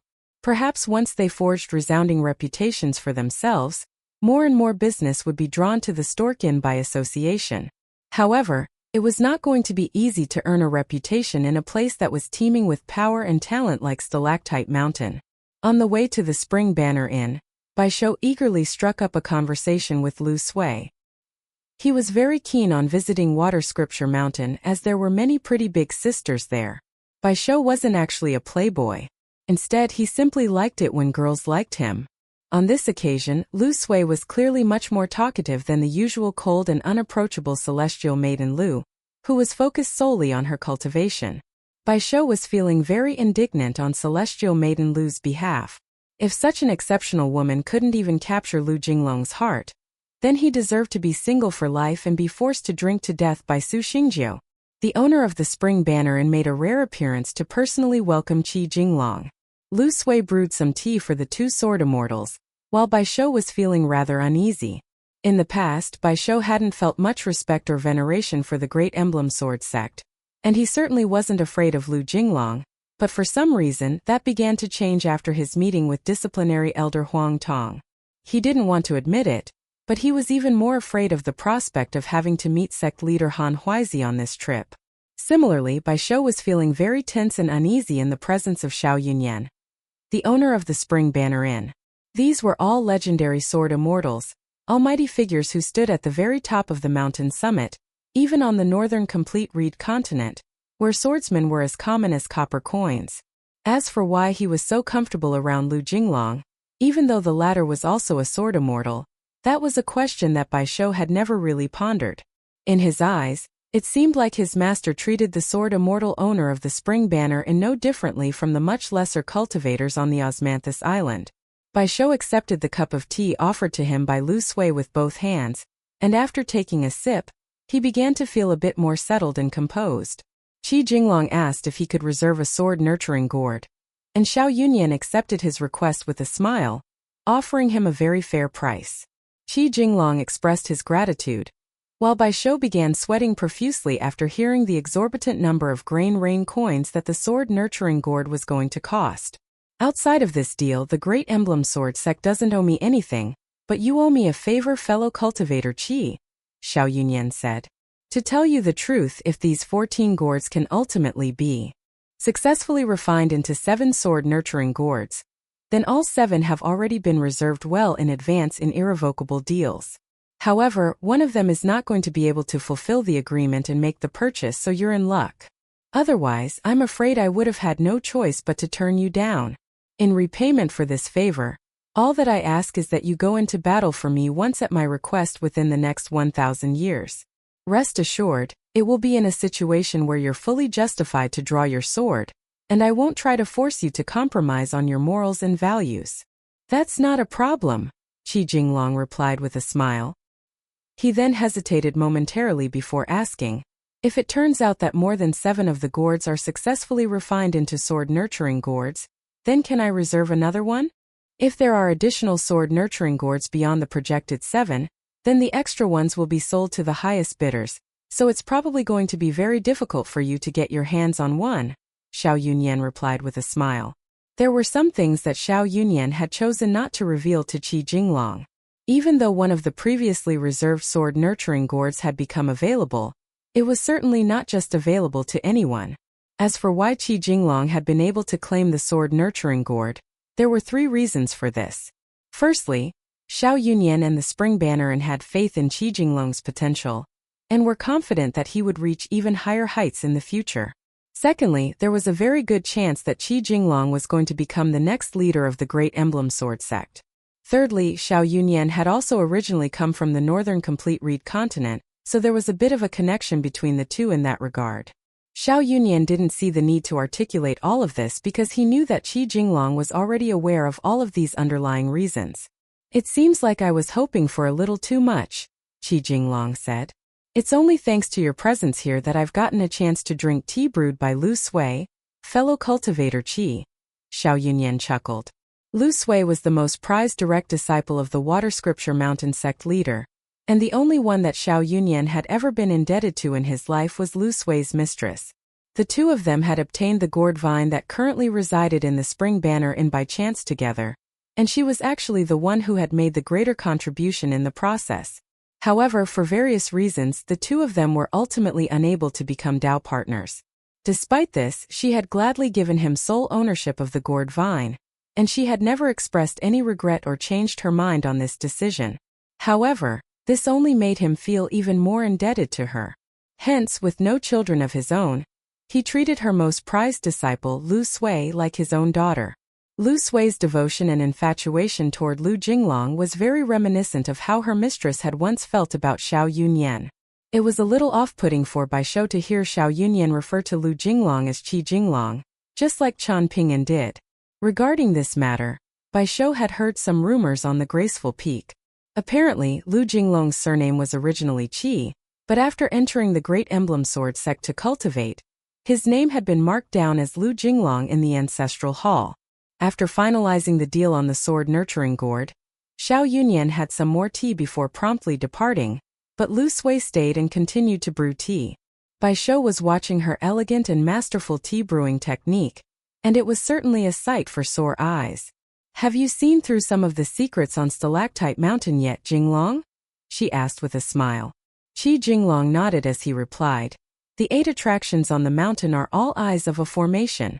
Stalactite Mountain is not just a mountain seal. Instead, it's a celestial weapon with both offensive and defensive capabilities, one that's been refined countless times over. As for the origins of the formation, I presume it comes from one of the 3 ancient techniques left behind by the master of 3 mountains and 9 lords. The most remarkable aspect of the formation is that it uses mountains to refine water and turn the heavens. Once it's activated, it's capable of turning heaven and earth on their heads." Lu Sui's eyes were brimming with affection, and even though she only took a quick glance at Lu Jinglong before returning her attention to the tea that she was brewing, that fleeting glance alone would have been enough to captivate countless men. However, Qi Jinglong was completely oblivious, still lost in his own thoughts as he pondered the complexities of the Stalactite Mountain formation. Bai Shou was struck by the urge to give him a slap to the head. A thought seemed to have occurred to Lu Sui, and she said, "My mistress is good friends with Sword Immortal Li, and she can accompany you to the Sword Qi Great Wall. Ling Song is here with me on Stalactite Mountain.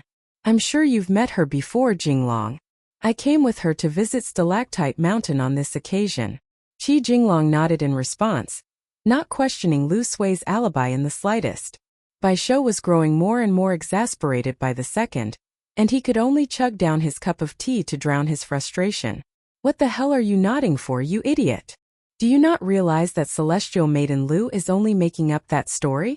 She's not here with Ling Song or whatever. She's here to see you. I don't mean to make unfair comparisons, but Brother Chen is miles ahead of you when it comes to stuff like this. Forget it, I'll just have to tell Brother Chen about this the next time we meet and get him to teach you some of his tricks." However, Lu Sui was already accustomed to this, and while refilling Qi Jinglong's cup she said, "I heard that a martial arts prodigy from the Middle Earth Divine Continent recently arrived at the Water Essence Palace. She progressed to the Vajrabhati tier as the strongest 6th-tier martial artist under the heavens, and she made her breakthrough on the Golden Armor Continent, where she received a lot of guidance from Chao Ci. She came to the Sword Qi Great Wall on this occasion because she wants to practice her fist techniques on the city walls for a few years, just as Chao Ci once did. I have a friend who's currently also practicing his fist techniques on the Sword Qi Great Wall," Qi Jinglong said with a smile. "Maybe they'll run into each other at some point." After his ordeal with Pei Qian, Bai Shou couldn't help but feel a little uneasy whenever he heard mention of a female pure martial artist. "Is it Chen Pingan from the Eastern Treasured Vile Continent?" Lu Sui asked with a curious expression. Qi Jinglong had mentioned this name last time at the 3 official attendant temple. It seemed that Chen Pingan was the reason why Qi Jinglong had gone on a shopping trip to Hatred Sword Mountain and the 3 official attendant temple before facing his 3 challenges, so the name had left quite a deep impression on Lu Sui. Qi Jinglong smiled and nodded in confirmation. "Even I'm starting to get a little curious about this Chen Pingan," Lu Sui mused. "I wonder what it is about him that's made him such a close friend of yours." Qi Jinglong didn't offer any explanation. Unable to remain silent any longer, Bai Shou interjected. "Brother Chen doesn't really have any good qualities, but his ability to convince people to drink wine is unmatched." Qi Jinglong turned to Bai Shou with a smile, and the latter immediately put on a serious expression as he amended. "That is Chen Pingan's worst quality of all.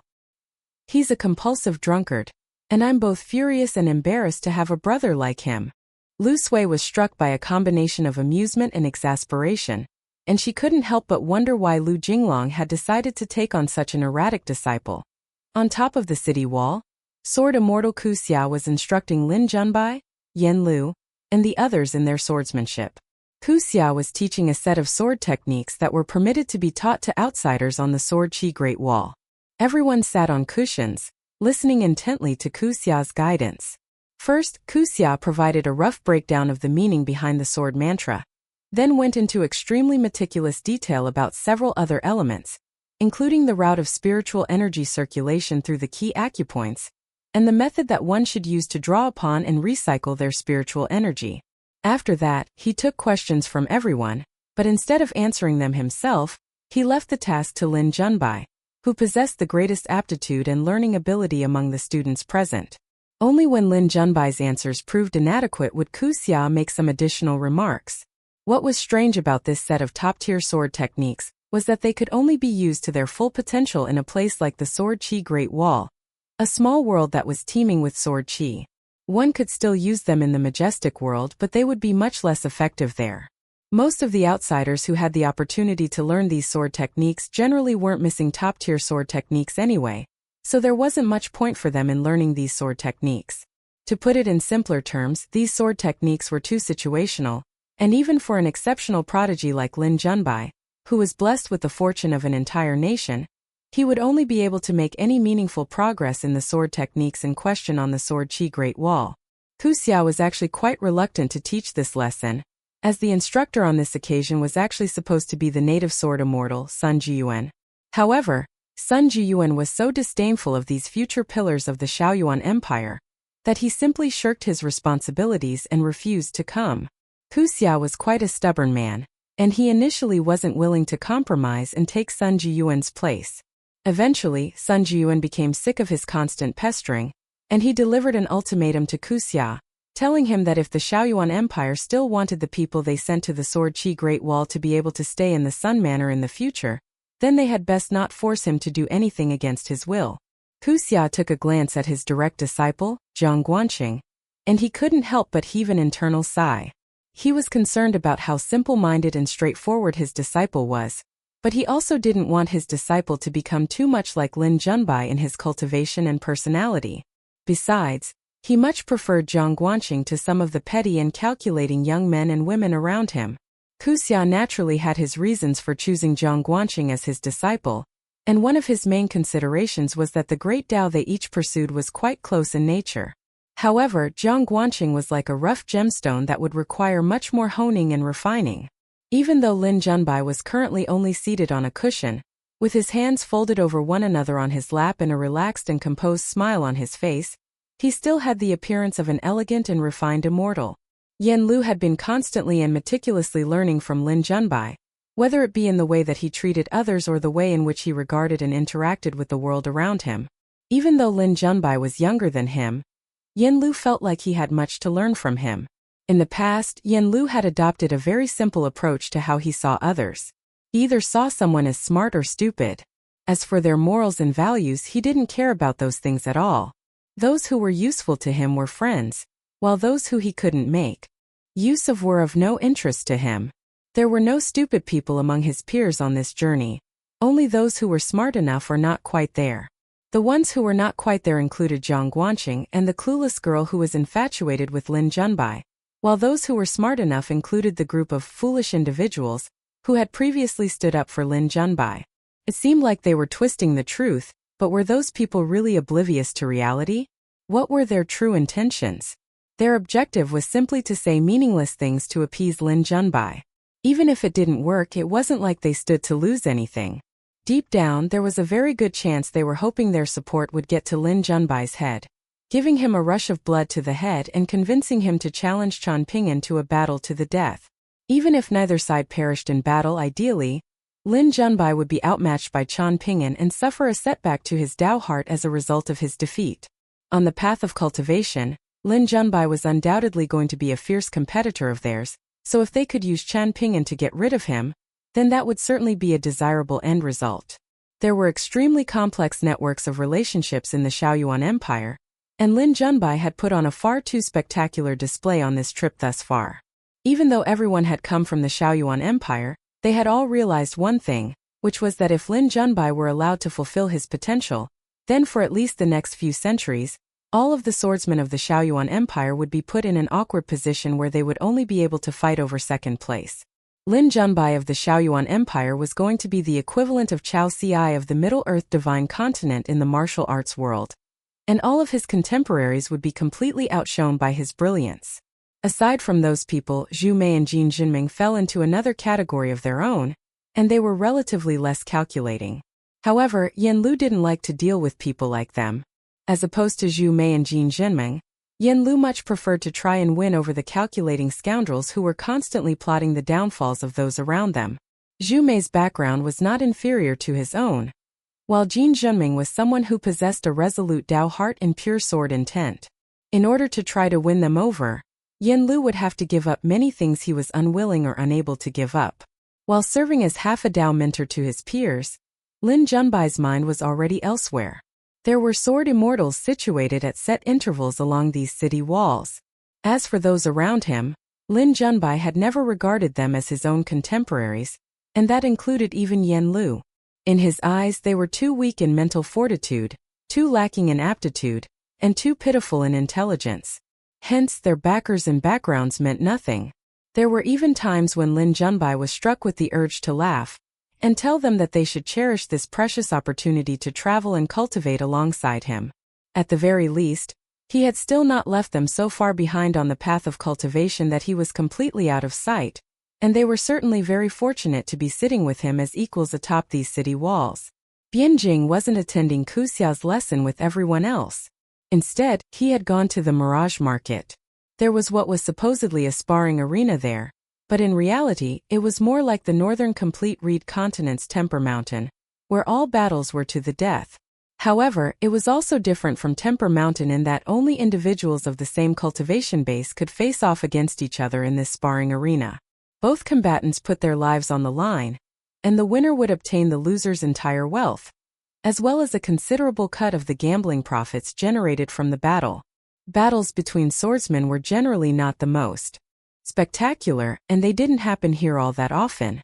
Unless there was a sworn vendetta between two swordsmen, they generally wouldn't come here to settle their differences. Furthermore, battles between swordsmen often ended instantaneously, so there really wasn't much to be seen. The truly spectacular battles were the ones between swordsmen and other chi refiners, and of course, the best outcome for the spectators would be if the chi refiner were fortunate enough to take down a swordsman of the same cultivation base at the cost of their own life.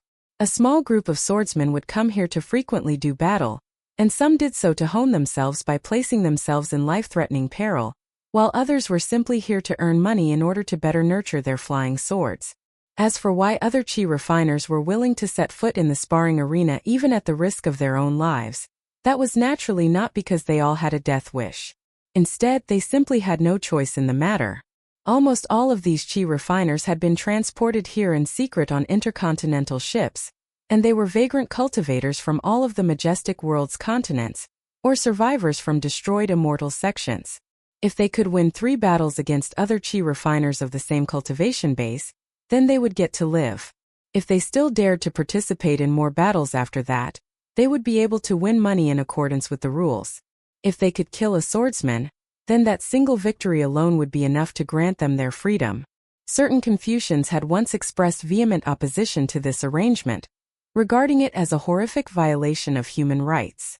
They questioned why the Sword Qi Great Wall didn't enforce regulations to stamp out this practice, instead allowing vagrant cultivators to be transported there by the shipful just to lose their lives. There was even once a woman from a wealthy clan on the Middle-earth Divine Continent, who had come to Stalactite Mountain on her clan's intercontinental ship to stay at the Aprub residence. She had extremely powerful backers, and she went on an extravagant shopping spree at the Ganoderma Inn, attracting a great deal of attention in the process. She was accompanied by 2 servants, a 9th-tier martial artist who was constantly with her, and an upper 5 tiers militarian cultivator who protected her from the shadows. After watching the battles that took place in the Mirage Market sparring arena, she felt not only sympathetic toward the chi refiners who had been abducted to the Sword Qi Great Wall from the majestic world, but also the swordsmen from the demon tribe who were being used as whetstones. In her eyes they had taken on human forms, So they were already humans, and it was entirely far too inhumane to be treating them with such cruelty and brutality. Thus, she kicked up a big fuss at the sparring arena before departing in a proud fashion, feeling as if she had come out on top. That same day, her military and cultivator servant was brutally beaten by a native sword immortal, while the 9th-tier martial artist didn't even dare to get involved, because there were clearly more sword immortals eagerly waiting in the wings. The woman had no choice but to turn to sword immortal Sun Jiyuan, who was on good terms with her clan, but wasn't even able to secure an audience with him. All of her belongings were thrown onto the street outside the Sun Manor, and Sun Jiyuan had dismissed her with a very concise and to-the-point message. "Piss off." The woman was distraught and left the Sword Chi Great Wall in tears with her servants. After returning to the majestic world, she used the power and wealth of her clan to gather up a bunch of prestigious scholars in the literati world, calling upon them to openly denounce the Sword Chi Great Wall's savage customs and traditions. In her words, "How are the swordsmen of the Sword Chi Great Wall any different from the demons of the savage world?"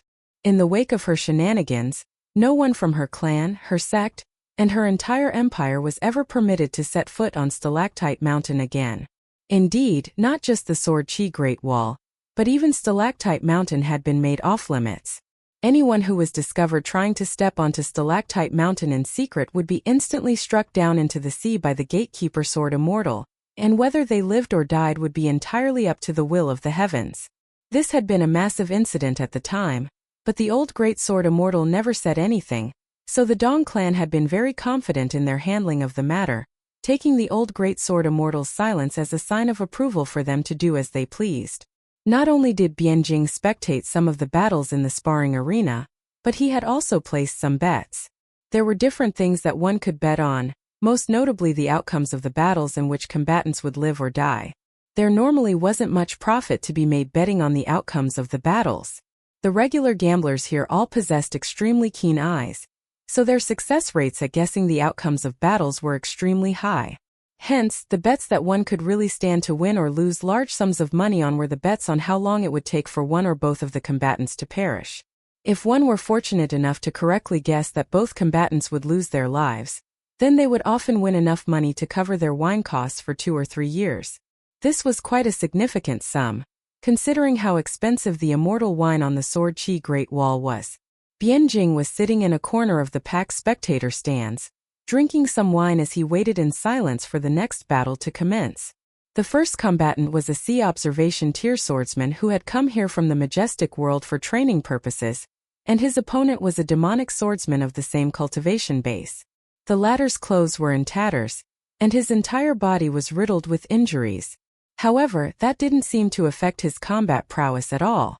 Demons were extremely physically resilient to begin with, and those injuries seemed to have only ignited his savage nature, working to further enhance his powers as a swordsman. This was not a common matchup. Bianjing had heard that in the savage world, anyone who was able to become a swordsman was referred to as a great Dao talent, much like the scholarly talents of the majestic world. Apparently, this demonic swordsman had secretly ventured onto a battlefield in the wake of a major battle to try his luck at picking up some broken swords. In the process, he was captured by the patrolling swordsmen of the Sword Chi Great Wall and taken back here to be imprisoned. From there, he ended up just like many of the other captured demons, thrown into the arena to provide entertainment to the spectators. If he died, then that would be that, and if he lived, then he would be taken back to the prison to recover from his injuries and await his next battle. Bianjing was not surprised at all that many of the people who traveled here from the majestic world felt sympathetic toward these demonic prisoners. He wondered if those so-called kind-hearted people would still be feeling sympathetic toward the demons when they breached the Sword Chi Great Wall's defenses and took over the majestic world. Bianjing's mind was entirely immersed in his internal small world, and there was a being that was capable of seeing all of his thoughts lurking deep within his mind's lake. The being grinned after reading Bianjing's thoughts, and its entire body was filled with an unmatched aura of savagery.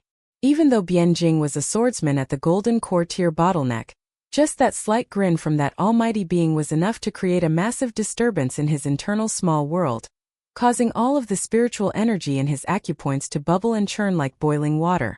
Thankfully, even without Bianjing's intervention, The being suppressed its aura in order to avoid being detected. If it were exposed in a place like this, then it would undoubtedly be surrounded and killed by a whole host of sword immortals.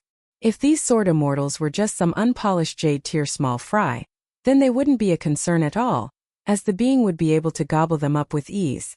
Instead, what the being was worried about was the possibility of being confronted by those old farts from the Dong, Qi, and Chang clans. The being began communicating with Bianjing through his mind's lake, declaring, "Once we succeed, my contribution will be enough for you to secure a certain celestial weapon. On top of that, I'll fulfill our earlier agreement and ensure that you become an immortal tier sword immortal. As for whether you can reach the ascension tier, that will be up to you. Once you reach the ascension tier and obtain a good sword, who cares about the majestic world or the savage world? You'll be able to go anywhere you please, and anywhere you go, the mountain summit will be beneath your feet. When that time comes, the likes of Lin Junbai and Chen Pingan will be nothing more than mere ants that won't even be worthy of you to look down on." At the moment, there were 2 gates that granted passage between Stalactite Mountain and the Sword Qi Great Wall. Qi Jinglong and Bai Shou entered the Sword Qi Great Wall together with Lu Sui and Ren Lingsong. Bai Shou was so dizzy that he felt as if the entire world were spinning around him, and he was resting on his haunches, dry retching incessantly, while Qi Jinglong gently held onto his shoulders to steady him. Ren Lingsong wasn't faring much better, but she was forcing herself to maintain a composed facade. Lu Sui was holding onto her hand, helping her stabilize the spiritual energy in her acupoints, and only then did some color return to her deathly pale complexion. At almost the exact same time, a woman left the Water Essence Palace on her own through another gate to arrive on the Sword Qi Great Wall. As soon as she arrived, her fist intent immediately began to flow over her entire body, and she felt no discomfort whatsoever from the pervasive aura of oppression and subjugation on the Sword Qi Great Wall.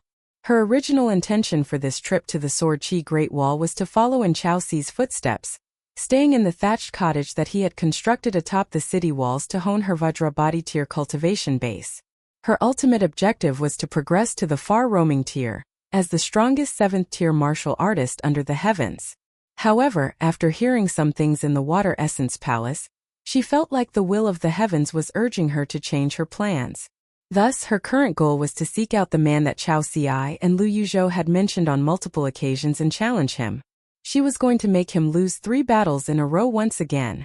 Bai Shou was still looking rather lethargic and sickly, temporarily unable to acclimate himself to the environment on the Sword Qi Great Wall, and Ren Lingsong was in a similar state. This was why no Qi refiners below Earth immortals liked to stay for long periods of time on the Sword Qi Great Wall. The environment was simply too inhospitable for them to bear. A young swordsman would fare much better. Over time, they would ultimately stand to benefit from the environment on the Sword Qi Great Wall, receiving nourishment to both their soul and their flying swords.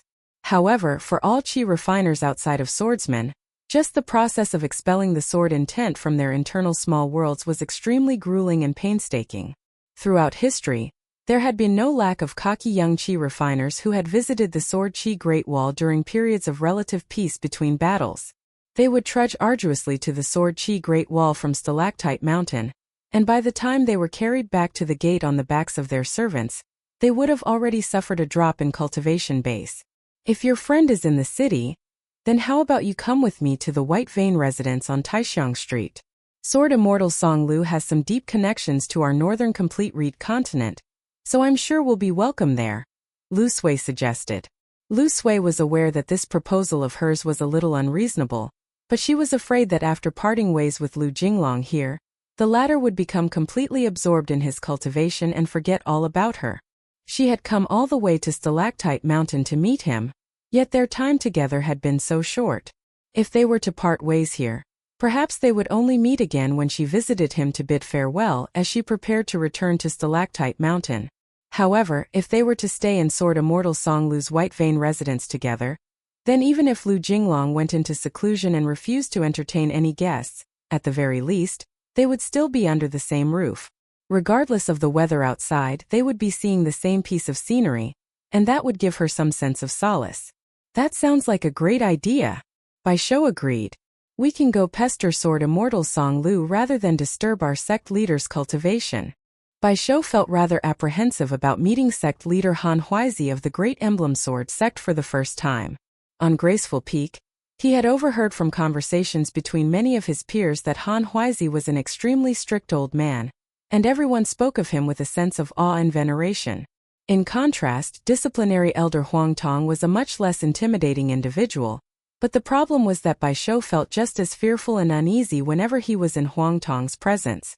If Huang Tong were already so menacing and oppressive, Bai Shou was worried that Han Huizi would banish him from the ancestral hall before he could even get a word in. Lu Jinglong was extremely respectful of his seniors, so if Han Huizi ordered him to expel Bai Shou from the ancestral hall, then he would have no choice but to oblige.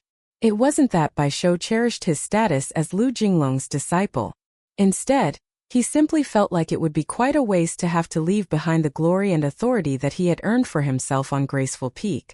Qi Jinglong shook his head and said, "I don't know Sword Immortal Song Lu personally, so it would be inappropriate to suddenly show up on his doorstep.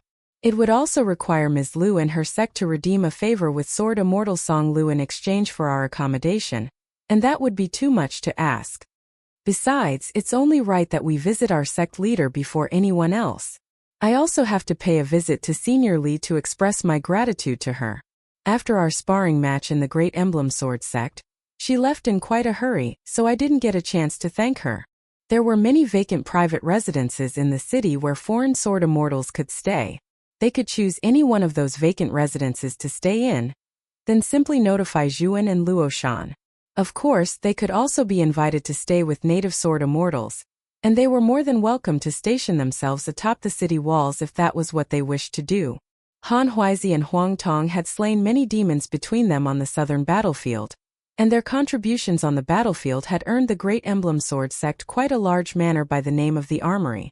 Thus, all of the disciples of the Great Emblem Sword sect had a place to stay on the Sword Qi Great Wall, and they wouldn't have to arrange accommodation for themselves separately. In contrast, sect leader Li Kai of Duckweed Sword Lake had only just arrived, and she had no friends or acquaintances among the native sword immortals, so she had chosen to stay in the Myriad Ravine residence, the residence previously occupied by the sword immortal from the northern complete reed continent who had recently perished in battle. She didn't fear the negative connotations of staying in such a residence at all, and that had earned her some respect from many of the native sword immortals. In that case, I'll go and visit sect leader Han if I get the chance, Lu Sui said with a smile. That would be great, Qi Jinglong replied with a nod. Our sect leader thinks very highly of you, and I'm sure he'd be very happy to have you as a guest. A wide and affectionate smile appeared on Lu Sui's face, while Ren Lingsong took a deep breath and averted her gaze. She would be unable to suppress her temper if she looked at the love-struck Lu Sui and the oblivious Lu Jinglong for too long. Bai Shou was also feeling furious with Lu Jinglong. Does Celestial Maiden Lu care if the leader of our Great Emblem Sword sect would be happy to have her as a guest? Do you not see the way she's looking at you? Surely she would have been able to convey her feelings properly even to a blind man at this point. Are you really that oblivious? Or are you just a really good actor? After the two duos parted ways, Qi Jinglong and Bai Shou set off for the armory. Qi Jinglong chose to make the journey on foot in order to cater to Bai Shou, allowing the latter to take some time to familiarize himself with the flow of the sword intent in this place. All of a sudden, Qi Jinglong seemed to have realized something and he asked, "Did I say anything to Ms. Lu just now that could be construed as a little impersonal? Are you kidding me right now?" Bai Shou snapped. Qi Jinglong heaved a sigh of relief. It seemed like he had done a fine job. There was not a single thing you said that wasn't impersonal. Bai Shou concluded. "Oh, I see," Qi Jinglong mused. "Why do you not like big sister Lu Jinglong?" Bai Shou asked. "There are a million good things about her and nothing bad. There are countless handsome young prodigies on our northern complete reed continent who are in love with her. Yet why is it that she likes you and why do you not like her?" "I don't know. There's no reason for it," Qi Jinglong replied in a resigned manner. The two of them traveled southward along the edge of the city for close to 100 kilometers before finally arriving at the armory. For cultivators of their caliber, even if they didn't fly atop their flying swords, a journey of this length was still far from a lengthy undertaking. Even though Bai Shou was not yet fully accustomed to the oppressive aura of the Sword Qi Great Wall, he was still able to travel much faster than the average layman. The residences that they passed by on the way here mostly belonged to sword immortals of the upper 5 tiers, or were temporarily inhabited by foreign sword immortals. Sect leader Han Huizi of the Great Emblem Sword Sect was standing at the entrance, and Qi Jinglong extended a respectful bow as he greeted. Lu Jinglong of Graceful Peak pays his respects to sect leader Han Huizi. Bai Shou gulped nervously, then imitated Lu Jinglong, extended a deep bow as he greeted in a trembling voice. 16th generation direct disciple of the Great Emblem Sword Sect's ancestral hall, Bai Shou of Graceful Peak pays his respects to sect leader Han Huizi. Han Huizi was the 4th leader of the Great Emblem Sword Sect, but the heritage of the ancestral hall went back far further than that. The Great Emblem Sword Sect didn't have a particularly long history on the northern complete reed continent, but every single one of its leaders had been sword immortals, and they almost always had a complementary sword immortal like Huan Tong by their side, thereby allowing them to maintain a solid position near the mountain summit of the northern complete reed continent. Furthermore, the sect had never been short on talent, even among some of its lower-ranking members. For example, Lu Jinglong was far from a senior figure in the sect because his master was only a 14th-generation direct disciple of the ancestral hall, which was why Bai Shou was only a 16th-generation disciple. However, in the majestic world, whenever the position of leader was passed down within a sect, there was always a shift in the seniority hierarchy that followed. If Lu Jinglong were to become the next sect leader, then his entire branch in the ancestral hall's genealogical records would be significantly elevated in status. As the first disciple of Graceful Peak, Bai Shou would be automatically elevated into a 6th-generation grandmaster of the Great Emblem Sword Sect thanks to his connection to Lu Jinglong. No need for formalities, Han Huizi said with a smile. From now on, wherever we go, we should follow the local customs and traditions. There are only 3 of us in this residence anyway, so we don't have to keep up appearances for anyone. Isn't that right, Bai Shou? Bai Shou had no idea how to respond. Yes. No, surely that wasn't the right answer. No. That's even more incorrect. He could only turn to Lu Jinglong for help with a pitiable look on his face. What's wrong? Qi Jinglong chuckled. I thought you weren't afraid of anything or anyone. Why has your courage suddenly dwindled to the size of a grain of rice in front of our sect leader? Bai Shou immediately regained his courage when regarding Lu Jinglong, and he blurted out, "That's what they named that little water monster on Downtrodden Mountain." He then immediately recalled that he was still in the presence of the sect leader, and he began sweating profusely as he implored, "I'm sorry, sect leader. I shouldn't have said that. Please don't kick me out of the Great Emblem Sword Sect." Han Huizi was both amused and exasperated. Thankfully, Lu Jinglong had already informed him of Bai Shou's rather erratic nature in his letter. Otherwise, Han Huizi would have truly been caught a little off guard. There are indeed many things that you can't say on the Sword Qi Great Wall, so don't think that you're untouchable just because you're a swordsman of the Great Emblem Sword Sect, and Lu Jinglong's direct disciple. Having said that, there's no need to be overly rigid and restrained here in our sect's own residence. While cultivating here, make sure to think lots and ask many questions, Han Huizi said with a smile. Bai Shou was very much taken aback. This was completely different from the stern and authoritative sect leader Han Huizi that he had imagined. "This is when you should say yes, sect leader," Qi Jinglong said with an amused smile. "Yes, sect leader," Bai Shou hurriedly repeated. Qi Jinglong could only shake his head in exasperation. Never had he seen such an obedient Bai Shou. After some more small talk, Han Huizi led the duo into the armory while telling them about the history of this residence, including which sword immortals had previously resided here, when they had died in battle and how they had died. A sense of awe and veneration arose in Bai Shou's heart, and he unconsciously slowed down his breathing and footsteps because he felt like every breath that he took and every step that he walked was disturbing the rest of the eternally slumbering sword immortals. Han Huizi took a subtle glance at Bai Shou's demeanor and expression, then turned and gave Qi Jinglong a slight nod of approval. There was a young woman who was intentionally using her fist intent to draw in hostile sword qi. She was wearing a pair of straw sandals and a red robe, and her hair had been arranged into a neat and tight bun. All she was carrying with her was a bag that contained some dry rations. As opposed to entering the city, she went straight to the Sword Qi Great Wall. She began rushing ahead at full speed when she was still some distance away from the city walls, then sprang high up into the air, landing over 100 feet up the wall before continuing to rush her way up its vertical surface. With one final forceful step, she launched herself upward, covering the final few dozen feet in a single stride before drifting down onto the top of the city wall. From there she made her way to the left. According to Chao Ci, the two thatched cottages should be no more than 15 kilometers apart from each other. Along the way, she didn't encounter any of the sword immortals because, given the close proximity of this section of the city wall to the two thatched huts, there was no need for any sword immortals to be stationed here. With the old great sword immortal station nearby, no demon would be able to set foot on this section of the city wall and hope to return to the savage world alive. All of a sudden, the young woman's brows furrowed slightly as she detected the immense sword qi on this section of the city wall. It had to have been coming from Zuoyu, the strange and reclusive sword immortal who had shattered the Dao hearts of countless prodigious swordsmen before going out to sea.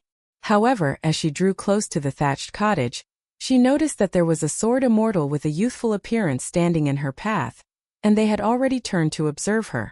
She continued onward without pause, taking a glance at the nearby thatched cottage before turning her gaze back to the sword immortal, then cupped her fist in a salute as she asked, "Are you staying in this thatched cottage, senior?" "If you don't mind, I can move out of this thatched cottage," Wei Jin replied with a smile and a nod. "I do mind, so feel free to stay as you please, senior," she said, then stopped in her tracks before sitting down with her legs crossed. She removed the bag of dry rations from her back, then pulled out a piece of flatbread and began devouring it. Wei Jin wasn't bothered, and he closed his eyes and resumed his cultivation. After eating the piece of flatbread, the young woman took a sip of water, then asked, "Would you happen to know where Sword Immortal Kuxia of the Shaoyuan Empire currently is on the city wall, senior?" Wei Jin opened his eyes then replied, "The place where Sword Immortal Kuxia is stationed is about 400 kilometers away from here. Barring any mishaps, he should currently be teaching a lesson in swordsmanship right now." "Thank you, senior," the woman replied with a nod, then stood up and hoisted her bag onto her back. She began practicing her walking meditation alongside her fist techniques, as she set off in search of Kuxia. She was frequently covering a distance of several dozen feet with a single stride, but at the same time, she was performing her fist techniques extremely slowly. Along the way, she saw a giant golden bird that broke through the sea of clouds above to cast an enormous shadow onto the city wall, and it was as if day had suddenly transitioned into night. It descended next to a white-robed sword immortal, and by the time it reached him, it had already shrunk down to the size of a sparrow, allowing it to perch on its owner's shoulder. The sword immortal in question was lying lazily on his side on a bed, facing the south while drinking some wine. The woman only took a single glance at him before averting her gaze. Meanwhile, Sword Immortal Kuxia was seated on a cushion, while Lin Junbai and the other young swordsmen were meditating with their eyes closed, trying to harness the erratic and rapidly flowing pure sword intent between heaven and earth. For them, harnessing the sword intent in the environment was a much higher priority than absorbing the spiritual energy in the air. However, Lin Junbai was the only one who was making any significant progress. Aside from him, even Yen Lu was struggling to find a reliable method to harness the sword intent, only able to do so through blind luck. During this time, someone was fortunate enough to capture a wisp of sword intent and was ecstatic, but as soon as they became distracted by their elation, that wisp of sword intent immediately began wreaking havoc in their body. Sword Immortal Kuxia was forced to intervene, using his flying sword to expel the sword intent from the young swordsman's internal small world in order to ensure their safety. The young swordsman almost had the foundation of his great Tao compromised, and his complexion had turned deathly pale. Kuxia spoke to him through his mind's lake in a calm, soothing manner to help the young man regain his composure and consolidate his sword heart. As for the state of turmoil and unrest of the spiritual energy in his acupoints, that was only a minor concern, and the young man could resolve that problem on his own without Kuxia's assistance. These were all outstanding young talents who had been chosen from the Shaoyuan Empire to travel to the Sword Qi Great Wall.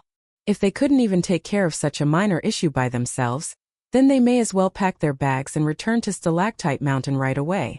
In any case, they would always be able to stay at the Plum Blossom Garden, and they could wait there for everyone else before returning to the Shaoyuan Empire together. All of a sudden, Kuxia rose to his feet and turned his gaze in a certain direction. Upon spotting the young woman who was approaching from a distance, a rare smile appeared on his face, and he stood up to welcome her. The young woman was a prolific traveler, and she had used many aliases during her travels, but she had only one true name, and that was the one recorded in the genealogical records of her clan's ancestral hall. Her name was Yu Juanfu. The Yu clan of the Middle-earth Divine Continent was a top-tier clan with an extremely long history. It had once single-handedly given rise to the Great Clear Empire, an empire even more powerful than the Shaoyuan Empire. After the fall of the Great Clear Empire, it took no more than 100 years for the Yu clan to support the founding of the even more massive Profound Secret Empire. Yu Juanfu and her fiancé Huai Qian were both among a small handful of the Middle-earth Divine Continent's top young prodigies, and both of them had rather interesting stories. In order to escape her marriage arrangement with Huai Qian, Yu Juanfu had fled to a set of ancient ruins on the Golden Armor continent, where she had practiced her fist techniques on her own for many years. Huai Qian had also gone out of his way to avoid the marriage arrangement, traveling to the northern complete reed continent specifically to hunt Earth immortal swordsmen and collect their bonded flying swords. Apparently, the patriarch of the Huai clan had made a rare appearance last year to seek out a good friend of his, who was also one of the top 10 cultivators of the Middle-earth Divine Continent, but the reason for this was unclear. Kuxia's senior uncle, Zhou Shanji, was also among the top 10 cultivators of the Middle-earth Divine Continent, and he was even ranked ahead of the patriarch of the Huai clan. He was said to be someone whose arrogance was outmatched only by his swordsmanship. On the Middle-earth Divine Continent, Zhou Shanji was renowned for being a pain to deal with. Even as his junior nephew, Kuxia was still treated with nothing more than disdain and hostility. Their branch had been on very good terms with the Yu clan for generations, and Yu Juanfu was the junior whom Kuxia liked most, without exception. Zhou Shanji had once candidly declared that all of the descendants of his clan were utterly useless, and that not even a single one of them could hope to match Yu Juanfu. This was quite a scathing remark, considering the abundance of exceptional prodigies among Zhou Shanji's descendants. Zhou Shanji was so fond of Yu Juanfu that during the latter's first 3-year-long journey on the Middle-earth Divine Continent, Zhou Shanji had secretly accompanied her the entire time, serving as her Dao guardian. Unsurprisingly, her direct and foolhardy personality eventually got her into big trouble, and she was targeted by an immortal tier cultivator. Zhou Shanji immediately intervened, severing one of the immortal tier cultivator's hands, and the latter was forced to flee back to his ancestral hall, where he sought refuge in a small world and refused to come out. Zhou Shanji casually followed him back to his sect and forced the entire sect to kneel before him. He then strolled his way to the mountain summit from the foot of the mountain, and along the way anyone who dared to speak, raise their heads, or display even the slightest hint of anger or indignation was instantly killed. However, not only was Yu Juanfu not grateful to Zhou Shanji for standing up for her, but she also complained that he had gone overboard. She told him that it would have sufficed for him to simply scare off the enemy, and that she should be the one to settle her own vendettas. Not only was Zhou Shanji not enraged by her ingratitude, but he also continued to escort her all the way to the Golden Armor continent before finally returning to the Middle-earth Divine Continent. In the face of the approaching Kuxia, Yu Juanfu stopped in her tracks, then cupped her fist in a salute as she greeted. Yu Juanfu pays her respects to Senior Kuxia. Kuxia smiled and nodded, then asked, "What are you doing here?" "I'm here to practice my fist techniques," Yu Juanfu replied. She may as well have not replied at all. However, Kuxia wasn't bothered at all, and his response was just as dry and devoid of substance. "I can see that you've already reached the Vajrabadi tier. Keep it up." Both fell silent, but neither found it uncomfortable or awkward in the slightest. Kuxia wasn't a calculating individual, and he certainly wasn't hoping to win Zhou Shanji's affection by looking after Yu Juanfu. Instead, he was simply truly very fond of this exceptionally talented young woman. Yu Juanfu was jokingly referred to as the junior who had claimed all of Zhou Shanji's affection, and it was proclaimed that this was why Zhou Shanji had no affection left for anyone else. Yu Juanfu and Huai Qian's marriage agreement had been made when they were both still children. The patriarch of the Huai clan wasn't fond of the bull-headed and foul-tempered Huai Qian, so he wasn't actually unhappy at all that Yu Juanfu had run away to get out of the arranged marriage. Not only was the Yu clan not criticized for not keeping her on a tighter leash, But many of the seniors of the Hui clan also consoled their good friends in the Yu clan by telling them that it was a good thing for young people to see more of the world, and that there was no hurry to go through with the arranged marriage. Hui Qian was a cultivator, and even though Yu Zhuanfu was a pure martial artist, given her aptitude, she was sure to live a long life, barring any mishaps, so they could afford to take things slowly. The two of them returned to where Ku Xia was teaching his lesson, and Ku Xia gestured for Yu Zhuanfu to take a seat on one of the vacant cushions. Yu Zhuanfu was happy to oblige, and she removed her bag from her back and resumed her meal of flatbread and water. Lin Junbai opened his eyes and flashed her a smile. She had clearly noticed him but pretended not to have seen anything. Qi Jinglong was slowly walking along with his disciple on the street outside the Ning Manor. "I hear that Chen Pingan is a real big shot these days," Bai Shou said in a hushed voice. "People around these parts call him second shopkeeper, and his wife is also really well known on the Sword Qi Great Wall. Sword Immortal Li once told me in private that she can't bear to see Ning Yao because whenever she does, she feels frustrated and inferior." Qi Jinglong didn't say anything. They knocked on the door, which was opened by Nailin Yexing. Qi Jinglong introduced himself, and a peculiar look appeared on Nailin Yexing's face. But he then smiled and led the two of them to the dragon-slaying cliff. Chen Pingan had been cultivating diligently just now, but he had already left the pergola and made his way down from the dragon-slaying platform to welcome Qi Jinglong and Bai Shou. Bai Shou was finally able to heave a sigh of relief after seeing Chen Pingan. Otherwise, every day on the Sword Qi Great Wall felt like torture. However, his joy was fleeting, and it was quickly dashed by the thought that Chen Pingan was a certain someone's master. With that in mind, Bai Shou immediately hung his head in dejection. Nailin Yexing had already departed. Chen Pingan led the two of them into the pergola, then smiled and asked, "You didn't get enough recognition on the Northern Complete Reed continent after your 3 battles, so you had to come to the Sword Qi Great Wall to show off, is that it?" "I had nothing better to do, so I came to see our sect leader and Sword Immortal Li, and I thought I may as well pay you a visit too," Qi Jinglong explained. Chen Pingan tucked his hands up their opposite sleeves as he leaned against the railing, and only then did he notice that Bai Shou seemed a little despondent. In the pergola, Bai Shou sat down next to Chen Pingan. Qi Jinglong wasn't bothered by this. He knew that his disciple was a little closer to Chen Pingan. "We paid a visit to Downtrodden Mountain prior to coming here," Qi Jinglong revealed with a smile. "After hearing that your first disciple has only been training fist techniques for a year, Bai Shou offered to fight her with only one hand while also restricting his cultivation base to the lower 5 tiers. Chen Pingan could already guess the outcome of the battle. That disciple of yours was still scared, so she asked him if he could use only a single leg as well," Qi Jinglong continued. "And he agreed?" Chen Pingan asked as he turned to Bai Shou with an amused expression. "He did," Qi Jinglong confirmed with a nod. "And he was really pleased with himself too. He told Pei Qian that he would stand still on the spot and allow her to attack as she pleased. You don't even need to tell me the outcome." Chen Pingan chuckled with a shake of his head. He then pulled out a flagon of Bamboo Sea Small World wine that he had recently freeloaded off someone at the wine shop and declared, "Let's drink to Sword Immortal Bai Shou's resounding victory." Qi Jinglong waved a hand to refuse the wine, while Bai Shou spat through gritted teeth. "I am absolutely certain that she definitely hasn't been training martial arts for just a year or 2.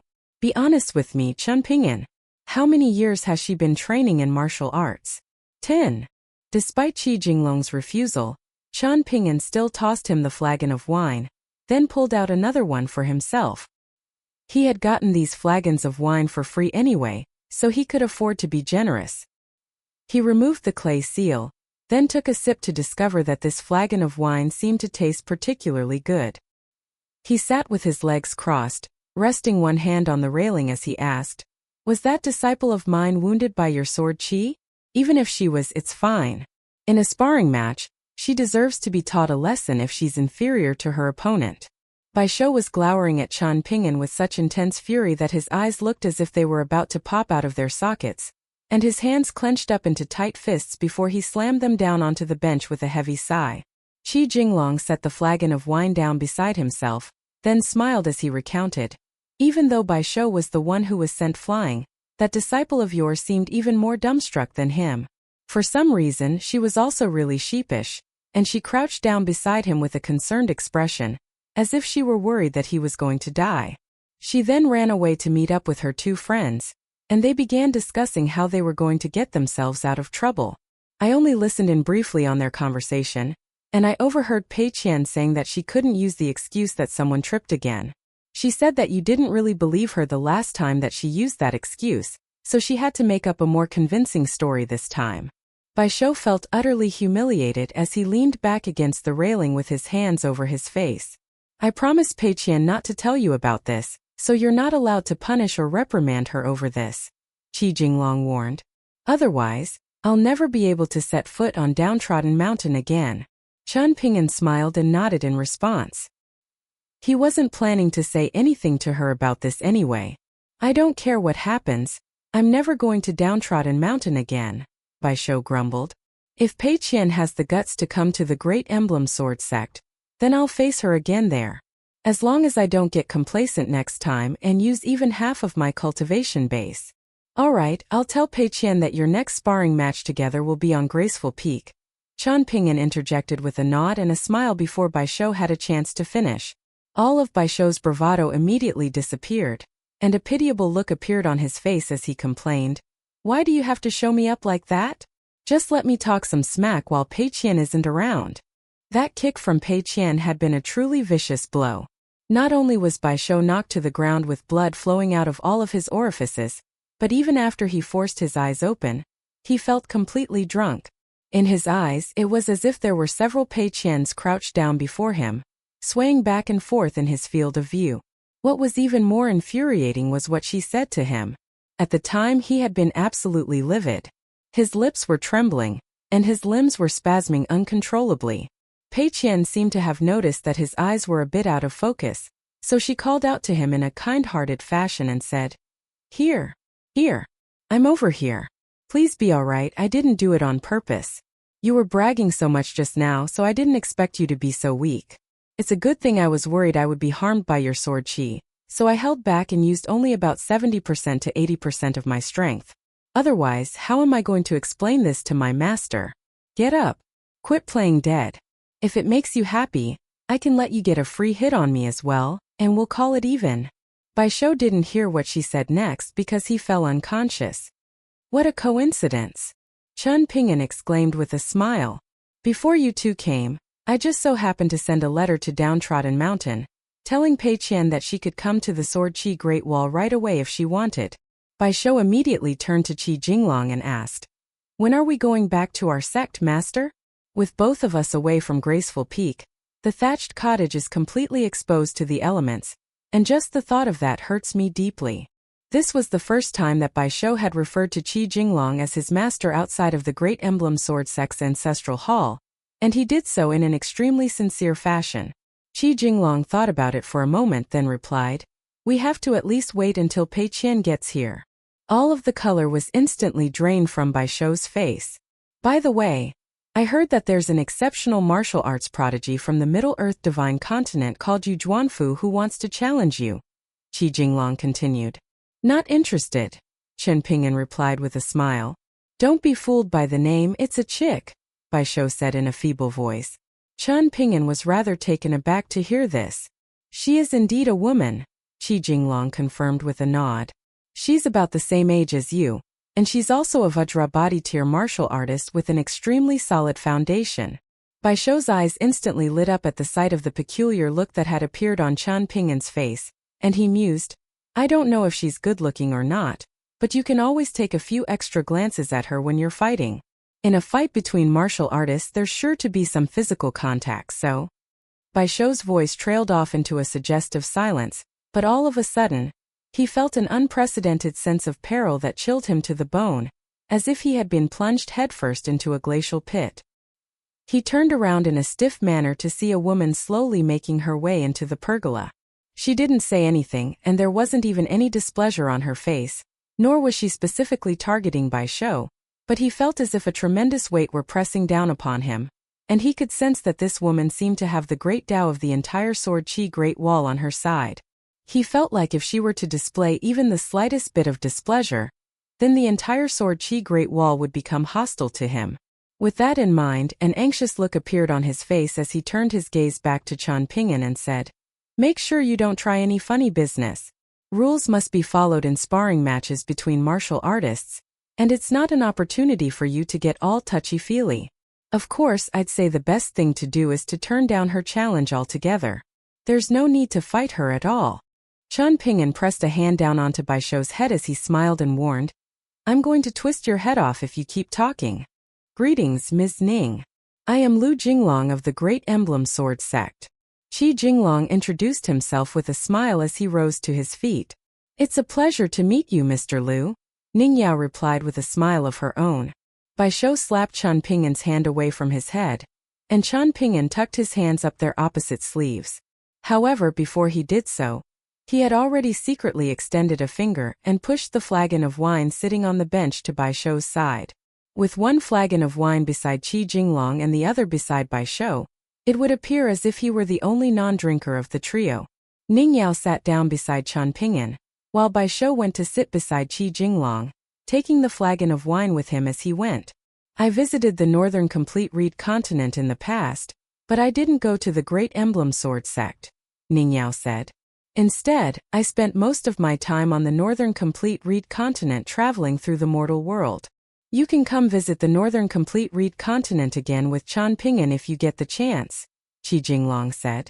There's some fine scenery to be seen on Graceful Peak. It'll be difficult for me to arrange a trip anytime soon, Ning Yao said with a shake of her head. That's true, Qi Jinglong agreed with a nod. Ning Yao was silent for a moment, then turned her gaze to Bai Shou, who unconsciously sat up a little straighter. You're Mr. Lu's only disciple, so why not work hard on honing your swordsmanship? Even though her words were framed as a question, there was no sense of inquisition in her voice at all. Bai Shou was like a child in a school having his homework checked by his teacher, and he replied in a timid voice, I'll be sure to work hard, big sister Ning. For swordsmen, cultivation is a matter of looking into your own heart, Ning Yao preached. If you look solely at your sword, then you will lose your way and stray further and further away from the great Tao of heaven and earth. Bai Shou didn't dare to do anything but nod in response. Qi Jinglong didn't feel it was appropriate for Ning Yao to preach to his disciple. Perhaps it would be rather arrogant for anyone else of Ning Yao's cultivation base to be preaching to Bai Shou, but on the Sword Qi Great Wall, Ning Yao was no less qualified than any sword immortal to be instructing others in swordsmanship. Furthermore, Ning Yao wasn't preaching in order to establish a position of superiority for herself. Instead, she was only willing to impart this valuable advice because she was in the presence of a friend of Chen Pingan's, and a disciple of Chen Pingan's friend, both of whom were swordsmen who would stand to benefit from her advice. I'm going back into seclusion, Ning Yao declared as she stood up to depart. Please do, Qi Jinglong said as he also rose to his feet. We've already taken up too much of your time. We still have some precious wine at home. If you want it, just talk to Grandpa Nalen, Ning Yao said to Chen Pingan. I don't drink, Ms. Ning, Qi Jinglong hurriedly said. There's no need to be shy, Mr. Lu, Ning Yao said with a smile. Even if there isn't enough wine in our Ning manor, our Sword Qi Great Wall has an abundance of both swordsmen and wine. That's right, Chen Pingan agreed with a nod as he secretly gave Ning Yao a thumbs up. He had written down whether Qi Jinglong liked to drink wine or not in his travel journal, so Ning Yao was naturally already aware. As soon as Ning Yao left, Bai Shou immediately collapsed onto the railing in relief, then turned to Chen Pingan with a resentful expression and asked, Are you not afraid of her, Chen Pingan? I was so scared I felt like I was about to die. I wasn't even that nervous when I met our sect leader. What's there to be scared of?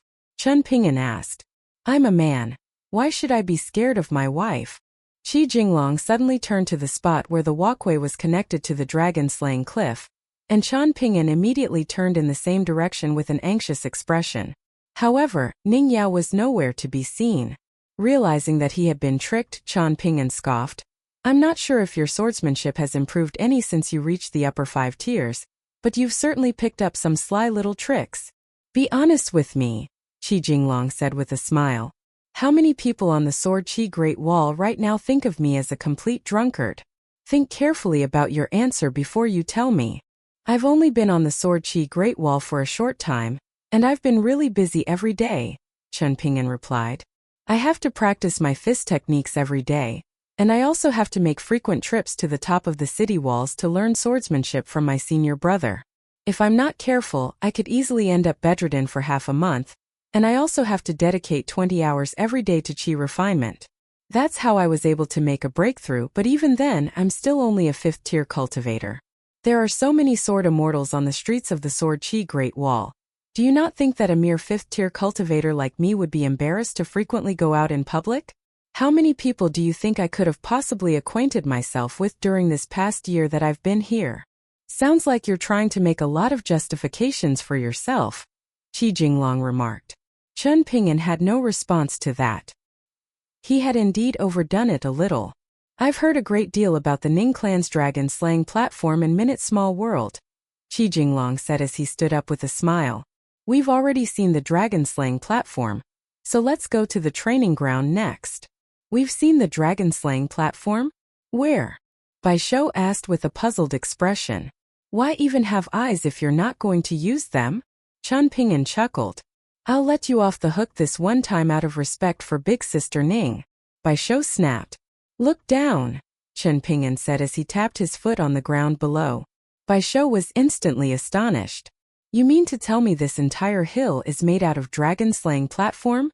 Chen Pingan had already left the dragon-slaying cliff with Qi Jinglong to go to the Minute Small World. Bai Shou didn't go with them. He was much more interested in the dragon-slaying platform than whatever Minute Small World. Back in the armory, he had heard that there was an extremely massive piece of dragon-slaying platform here, but he had been limited by his imagination, and he had thought that it would only have been the size of a table at the very most. Never had he imagined that it would be the size of a house. He got down onto his hands and knees with his backside raised up high, then gently rubbed the ground with his hand. After that, he gently knocked on the ground with his knuckles, but they made no sound. In the end he mused to himself, holy crap! Big Sister Ning's clan is rich. Walking alongside Chen Pingan in the Minute Small World, Qi Jinglong said, I heard quite a few stories about you while I was at the armory. Not only is your title of second shopkeeper renowned across the entire Sword Chi Great Wall, but I also heard about it even in the Spring Banner Inn. The bad news always seems to spread much further than the good. Chen Pingan sighed in a resigned manner. Can we speak here? Qi Jinglong asked. Go ahead. You don't have to worry about prying ears here, Chen Pingan replied. There was Nailin Yeshing keeping an eye on things, not to mention that the two of them were in the Minute Small World. Even if a sword immortal intended to eavesdrop on them, they would have to be wary of having to face the wrath of 3 formidable parties. Even after suffering a drop in cultivation base, Nailin Yeshing was still an unpolished Jade-tier sword immortal. Furthermore, Qi Jinglong was an unpolished Jade-tier sword immortal himself, and he also had the backing of sect leader Han Huizi, sword immortal Li Kai, and the entire northern complete Reed continent at large. As for Chen Pingan, he only had a single backer in the form of Zui Yu, but that was already more than enough. After being assured that this was a secure place to speak, Qi Jinglong said, You did all 3 of those things very well. The principles that can be learned free of charge and picked up from the ground are often ignored, and even if they are picked up, they're generally taken for granted. Continue, Chen Pingan encouraged with a serious expression. You're an outsider as far as the Sword Chi Great Wall is concerned, so it'll be good for me to hear your perspective. For the wine shop that you opened, the keys are the couplets and the accompanying horizontal banner, as well as the safety tablets on the walls, Qi Jinglong said. Even for those who visit the shop solely to drink, they'll still occasionally catch glimpses of the names and sentiments written on those tablets. At the silk shop, it goes from the seal manual of the 100 sword immortals to the seal manual of the 200 sword immortals, then to the folding fan. As a storyteller sitting at the corner of the street, you freeload some sunflower seeds and snacks from the children. After speaking on those 3 things, Qi Jinglong began to provide his insights, continuing, Swordsmen are the wealthiest chi refiners under the heavens, but also the neediest. In order to try to fill the bottomless financial pit of nurturing their bonded flying swords, countless swordsmen sell everything in their possession and live as if they're broke. Even on the occasions when they have some spare money to spend, there's not much on the Sword Chi Great Wall that they can spend it on. For men it comes down to drinking and gambling, while for women, they'll perhaps go shopping and buy some things that catch their eye.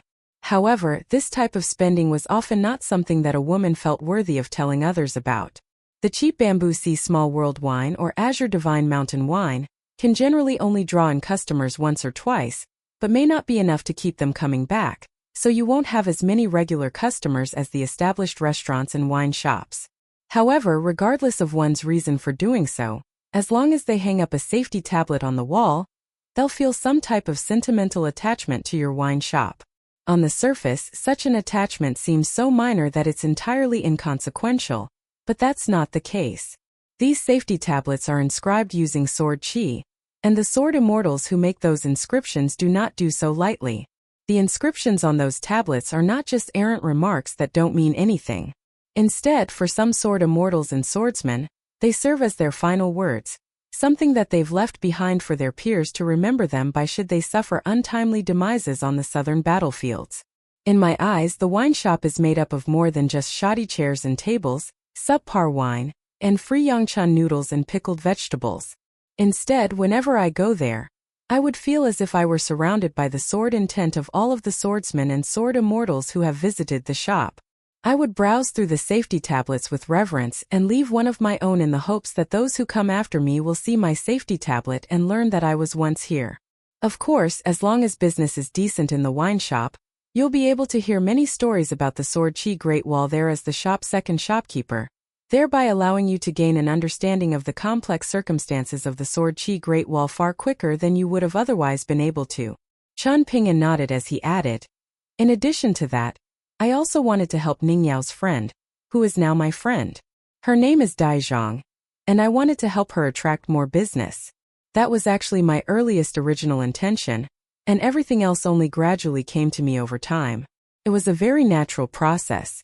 The ideas came to me one after another without any real planning on my part, and it was as if it was all meant to be. Given your honesty, you will surely have a very clear and pure sword heart when you become a swordsman in the future. Enough to become a guest elder at our great emblem sword sect, Qi Jinglong said with a smile. Did you not try to persuade sect leader Han? Chen Pingan asked. I did, and all I received for my efforts was a dressing down, Qi Jinglong replied with a wry smile. I didn't actually want to go, but disciplinary elder Huang Tong made a request of me to do so, and I couldn't just turn down a senior's request. Qi Jinglong had forgotten his flagon of wine on the bench, so Chen Pingan had picked it up for him, and it was now coming in useful. He offered the flagon of wine to Qi Jinglong and said, there's a saying here that a sword immortal who doesn't drink will drop back down to the nascent tier, so you need to start drinking right away. Perhaps it'll even allow you to make a breakthrough to the immortal tier. You can then challenge sect leader Han to a sparring match, but tell him to restrict his cultivation base because you're much younger than him. That way, you'll be able to beat him back to the northern complete reed continent. Isn't that a great idea? Qi Jinglong accepted the flagon of wine, but didn't drink from it, and he had no intention of entertaining Chen Pingan. Instead, he continued to speak on the previous subject. Seals were originally ornaments placed on the desks of scholars, and they align themselves best with the scholar's teachings and what they stand for. In the majestic world, it's extremely rare for a scholar to entrust their seal and its inscription to others. Hence, even though you cast out those 200 seals, the seal manual of the 100 sword immortals and the seal manual of the 200 sword immortals, to be sold seemingly without any discretion, it's actually a very thoughtful gesture. However, without the wine shop serving as a hub of information, allowing you to examine the thoughts and life paths of so many sword immortals and earth immortal swordsmen, there's no way you would have been able to achieve any of this. Right now, people are eagerly awaiting the next seals to be released, and they'll be immediately snapped up on release, even if the inscriptions that they bear aren't necessarily a good fit for the buyer.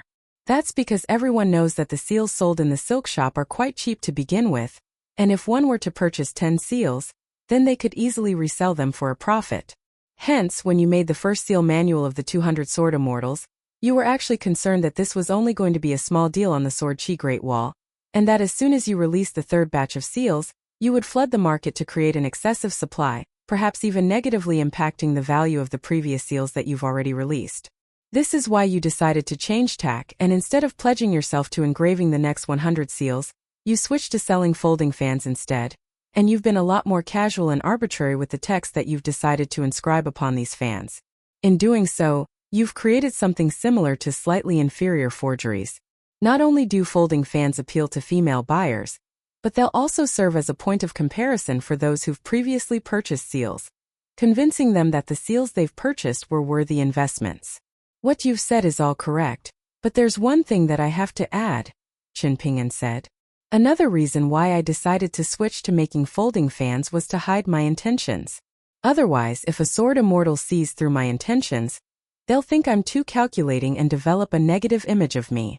If I've already gone to such great lengths to cover my tracks, yet someone still manages to see through my intentions, then it won't really matter at that point. There's no need to pursue absolute perfection in any one thing, and I should give some sword immortals the chance to realize what I've been up to.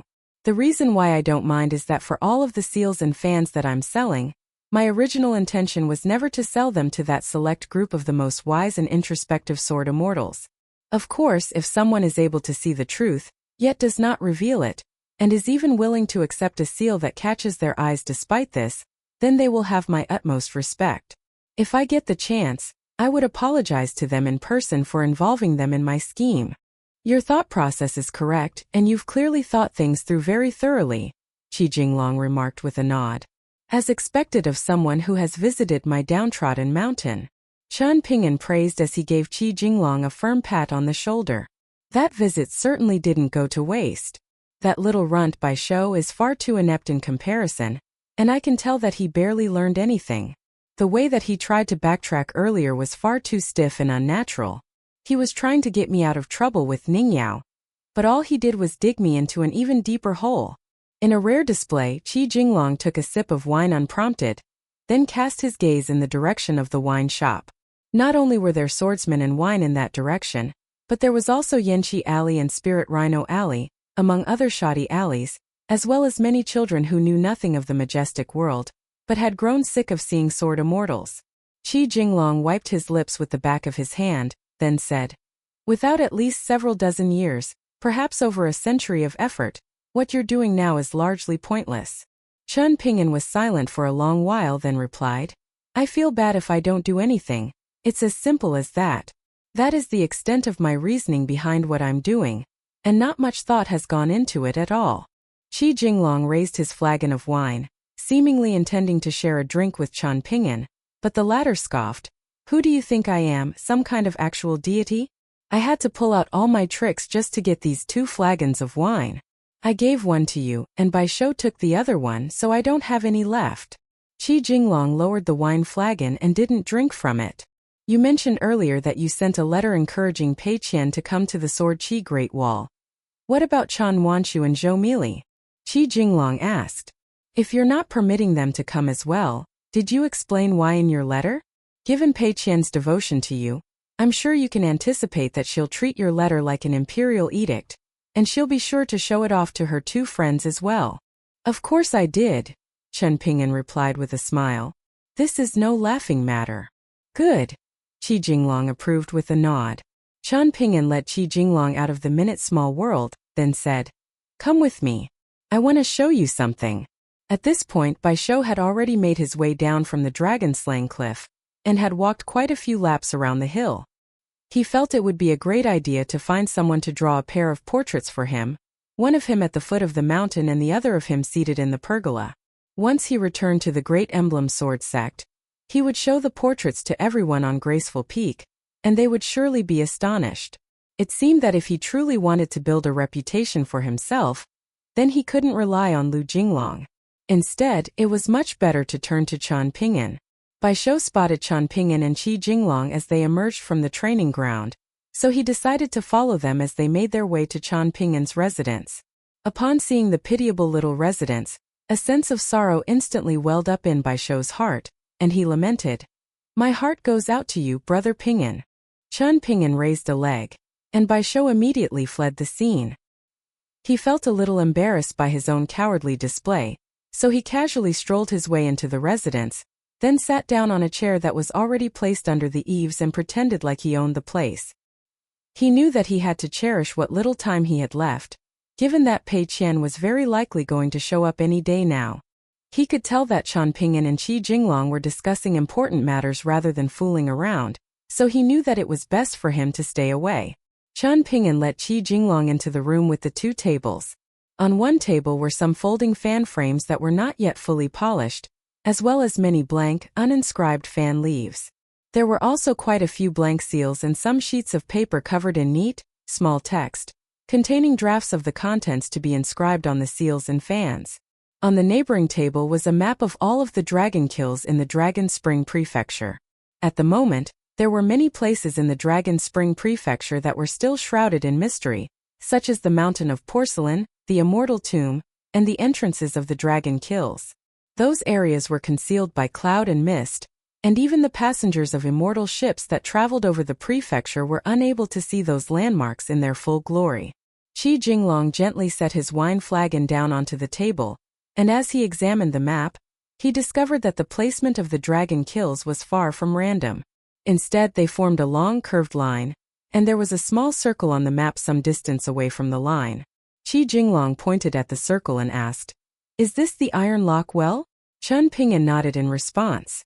Qi Jinglong stared at the map for a moment, then suddenly declared, "This is a jewel-bearing dragon ascension diagram." "You really do have an incredible eye," Chen Pingan praised. "I'm decently well-versed in formations and talismans, so I'm naturally going to be a little more perceptive than you when it comes to things like this," Qi Jinglong replied in an indifferent manner. "You're speaking in the most nonchalant tone while talking about how extraordinary you are. This is a whole new level of showing off." Chen Pingan chuckled. Qi Jinglong gently stroked his fingers over the map with a serious expression, and his eyes narrowed slightly as he said, "Even just by looking at this map, I can feel intense resentment and killing intent. It seems like a true dragon must have really wreaked havoc in the area in its dying moments." Chen Pingan tucked his hands up their opposite sleeves, then leaned forward to rest his chin on the table. Qi Jinglong examined the names of the dragon kills one by one, and he had one hand clasped behind his back, while his other hand gently traced over the dragon kills on the map. "As I suspected, all of these kiln entrances were constructed on the remains of the true dragon corresponding to the important acupoints on its spinal column," he remarked. "As a result, the pieces of bonded porcelain fired in each dragon kiln naturally possess different innate abilities. The dragon is said to have had 9 children, every single one of which is different from all of the others. During my visit to the small town, I went to that arched bridge, as well as the swordsmithing shop that Sage Ruanchong opened on the bank of the Dragon Whisker River. Those 7 wells are rather unremarkable in appearance, but not only do they bear some Buddhist karma, but they are also distantly connected to the remains of the true dragon, and they primarily serve a subjugation purpose. Originally, they were high up in the heavens, but after the Jewel Small World fell and became part of the Great Li Empire, the wells became lodged in the earth instead. The western mountains chosen by the Dragon Spring Sword sect serve as formation eyes that draw fortune into the 7 wells, creating a massive formation that funnels an immense amount of mountain and water fortune into Divine Elegance Mountain, where the sect's ancestral hall is situated.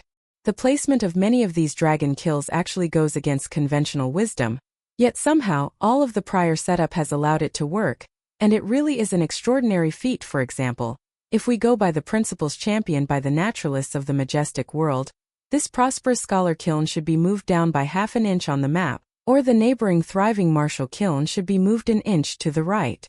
Only then will they be in balance and complement one another. However, those seemingly minor changes would have been significant compromises. It's a real shame that I didn't take a closer look at the placement of the wells during my visit to the Dragon Spring Prefecture. I should have taken to the sky to examine the entire area from above. Chen Pingan understood every single word that came out of Qi Jinglong's mouth, but when strung together he had no idea what the latter was talking about. However, he remained silent, merely nodding along with a smile, refusing to contribute or ask any questions. All of a sudden, Qi Jinglong turned to him and asked, "What are your 8 characters? Without that information, this puzzle is too difficult for me to solve. It's too broad and too deep. Only by using you as an incision point will I have any chance of making any inroads." Chen Pingan set a handful of sunflower seeds down onto the table, which he had also gotten for free, then shook his head. "You're already trying to figure things out, so why not let me help you?" Qi Jinglong asked with a tightly furrowed brow. If I were still a nascent tier swordsman, then I would understand, but now that I've reached the upper 5 tiers, the chances of any mishaps occurring are significantly reduced. I'm just not gonna tell you. Chen Pingan grinned as he ate some sunflower seeds. What are you gonna do about it? Does that piss you off? Qi Jinglong was largely unbothered as he sat down in a chair and continued to closely examine the incredibly complex ascending dragon diagram. Occasionally, he would make a hand seal while simultaneously flipping through the pages of the 2 books on the table. All the while, Chen Pingan continued to eat sunflower seeds just for something to do. Do you know of Ms. Lu from Water Scripture Mountain? Qi Jinglong suddenly asked. Of course, I've heard of Celestial Maiden Lu from Water Scripture Mountain, but she definitely doesn't know of me, so why do you ask? Chen Pingan replied with a puzzled expression. Oh, don't tell me. Did she come to Stalactite Mountain with you? That's a very impressive amount of sincerity that she's putting on display. If you ask me, it's about time that you settled down. You're really getting up there in age, so it's about time that you found a Dao partner. On the Sword Qi Great Wall, even the drunkards and gambling addicts look down on single men. She didn't come with me. We just so happened to meet on Stalactite Mountain, Qi Jinglong explained. After that, we came to the Sword Qi Great Wall together. Chen Pingan rolled his eyes in exasperation, then said, Think about what you just said before you speak to me again. A look of realization appeared on Qi Jinglong's face and he asked, What should I do then? There's no need to do anything, Chen Pingan replied in a nonchalant manner. Just act natural. If she wants to see you, then go and meet her. There's no need to put on a cold and inhospitable facade to deter her. It's not like she owes you any money. She simply has feelings for you, and that's no reason to treat her badly. If you don't want any misunderstandings, you can simply not actively request to meet her. However, when you part ways, regardless of which one of you leaves the Sword Qi Great Wall first, you should go to meet her and bid her farewell.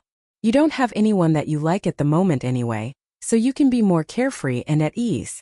If instead you go out of your way to act really out of character around her, that's only going to make it more likely for her to misunderstand. Qi Jinglong was enlightened.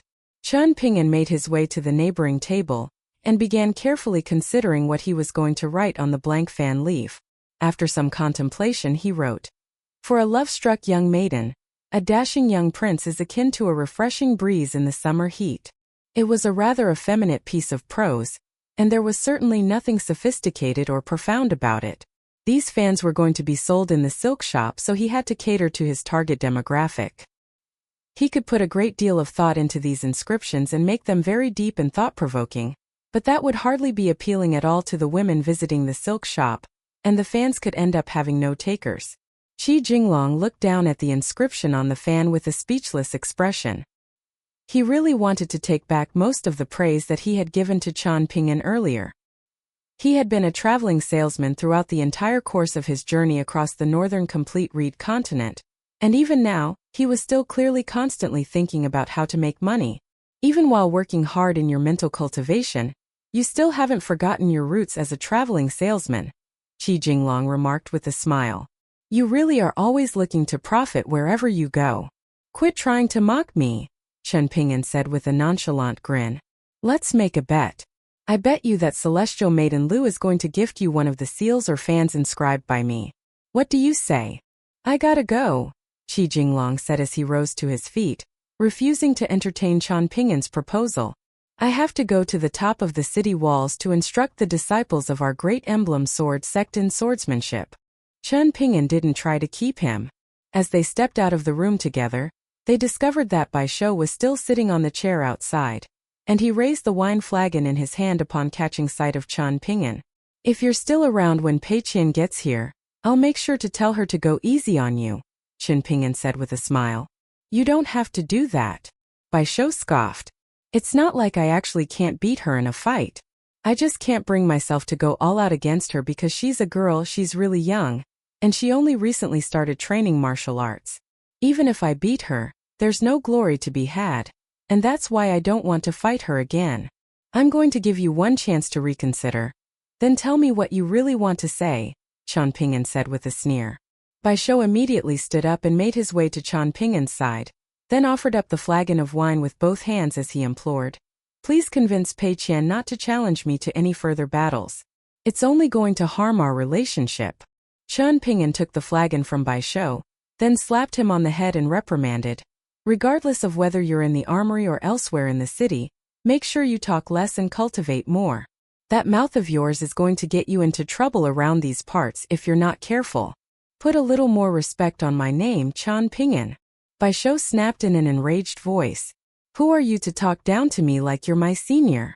How about this?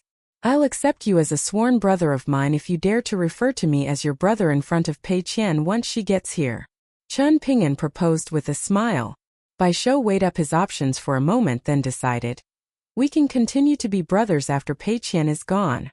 Chen Pingan sneered. What a little coward you are. Bai Shou made a sword seal with his hands and looked up into the heavens as he declared. A courageous and graceful man should not fight with a little girl. An amused grin appeared on Chen Pingan's face as he patted him on the head. He felt like it was a good thing for Qi Jinglong to have a disciple like him. Otherwise, it would not be a good thing if they were both so silent and serious all the time. Chen Pingan escorted Qi Jinglong to the entrance of the Ning Manor, and Bai Shou quickly made his way down the steps. He then turned back to Chen Pingan with a look of schadenfreude and teased. Your challenger is coming soon. Make sure to keep your hands to yourself. You're not going to reprimand him? Chen Pingan asked as he turned to Qi Jinglong with an exasperated expression. Qi Jinglong turned to Bai Shou and said, There are some truths that you don't have to articulate. He then turned and extended a bow to Nailan Yexing as a gesture of farewell, and Bai Shou quickly followed suit. The two of them left the city and set off back to the armory. Chen Pingan stood beside Nailan Yexing, and the latter smiled and said, Before going into seclusion, young Mistress Ning asked me to pass a message on to you. Her message is, don't lose. Chen Pingan was very relieved. In that case, I know how much power I'll have to use. He had a good grasp of his and Yu Zhuanfu's respective levels back when they were both at the pinnacle of the 6th tier. Prior to his training under Li Er, he had been an inferior martial artist to Yu Zhuanfu, but by the time he overcame his Vajra body tier bottleneck, he had already surpassed Yu Zhuanfu.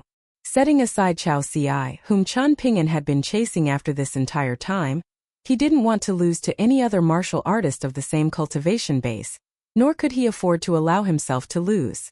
As for Chao Ci, Chen Pingan would gladly lose 3 more, even 30 more consecutive sparring matches to him. As long as Chao Ci was still willing to fight him, Chen Pingan would be up to the challenge, and no number of defeats would harm his confidence in the slightest. What I'm aspiring toward are Mr. Qi's teachings, Cui Cheng's fist intent, and the ultimate freedom that the strong get to enjoy as described by Aoyang. Hence, I have no rivals aside from myself. Chen Pingan is Chen Pingan's only adversary. With that in mind, Chen Pingan was brimming with confidence and fist intent, and Nailan Yexing turned to him with a surprised expression, seemingly taken aback by the sudden shift in his disposition. Fully fit and raring to go, Chen Pingan immediately relegated himself to a sickbed for half a month. Upon arriving in the city, Yu Zhuanfu immediately issued an open challenge to Chen Pingan for 3 sparring matches. However, she quickly found out that Chen Pingan hadn't set foot outside the Ning Manor even once over the past half-month, proclaiming to everyone that he was sick. She was astonished to hear this. How could there exist such a shameless pure martial artist under the heavens? Had Chao Ci misspoken or made a misjudgment? Chao Ci had once told her that among all of the martial artists under the heavens around their age, he was in a league of his own, with Chen Pingan close behind, while everyone else, including Yu Zhuanfu, was far behind them. Whenever Chao Ci spoke on such matters, he was always incredibly serious. He never gave anyone a word of undue praise, nor would he underestimate anyone's abilities. His assessment of Chen Pingan was as follows. Chen Pingan is a man of immense mental fortitude, and the path that he walks is one that is extremely solid and consistent, so if you lose to him once, then there's a very good chance that you'll continue to lose to him in every single one of your subsequent battles. The same may apply even to me, which is why I'm never going to give him the opportunity to catch up to me. All of a sudden, Yu Zhuanfu rose to her feet with an indignant expression. How is a coward like Chen Pingan worthy of such high praise from Chao Ci? He's been openly challenged by a martial artist of the same cultivation base, yet he's hiding in the Ning Manor like a turtle in its shell. Is it because he's wary of the power of the Yu clan behind me? But how is a pure martial artist supposed to make any progress if they're scared of every little thing? After her meal of flatbread and water, she put her water bottle into her bag, then handed it off to Sword Immortal Kuxia for safekeeping. From there she traveled northward, then leaped onto the city wall before stepping over the edge and began running vertically down the wall toward the earth. When she was still several hundred feet above the ground, she stomped heavily down onto the city wall, sending herself shooting forward like an arrow. After drifting down onto the ground, she continued rushing toward the city with single-minded focus. Die. Two sword cultivators from the northern complete reed continent, a master and his disciple, stepped down from Osmanthus Island, an intercontinental ship from the eastern treasured Vile continent. The master was a sword immortal in Azure, and he was perhaps still unaware that many of his allies in the Sword Chi Great Wall had mysteriously gained some small fame.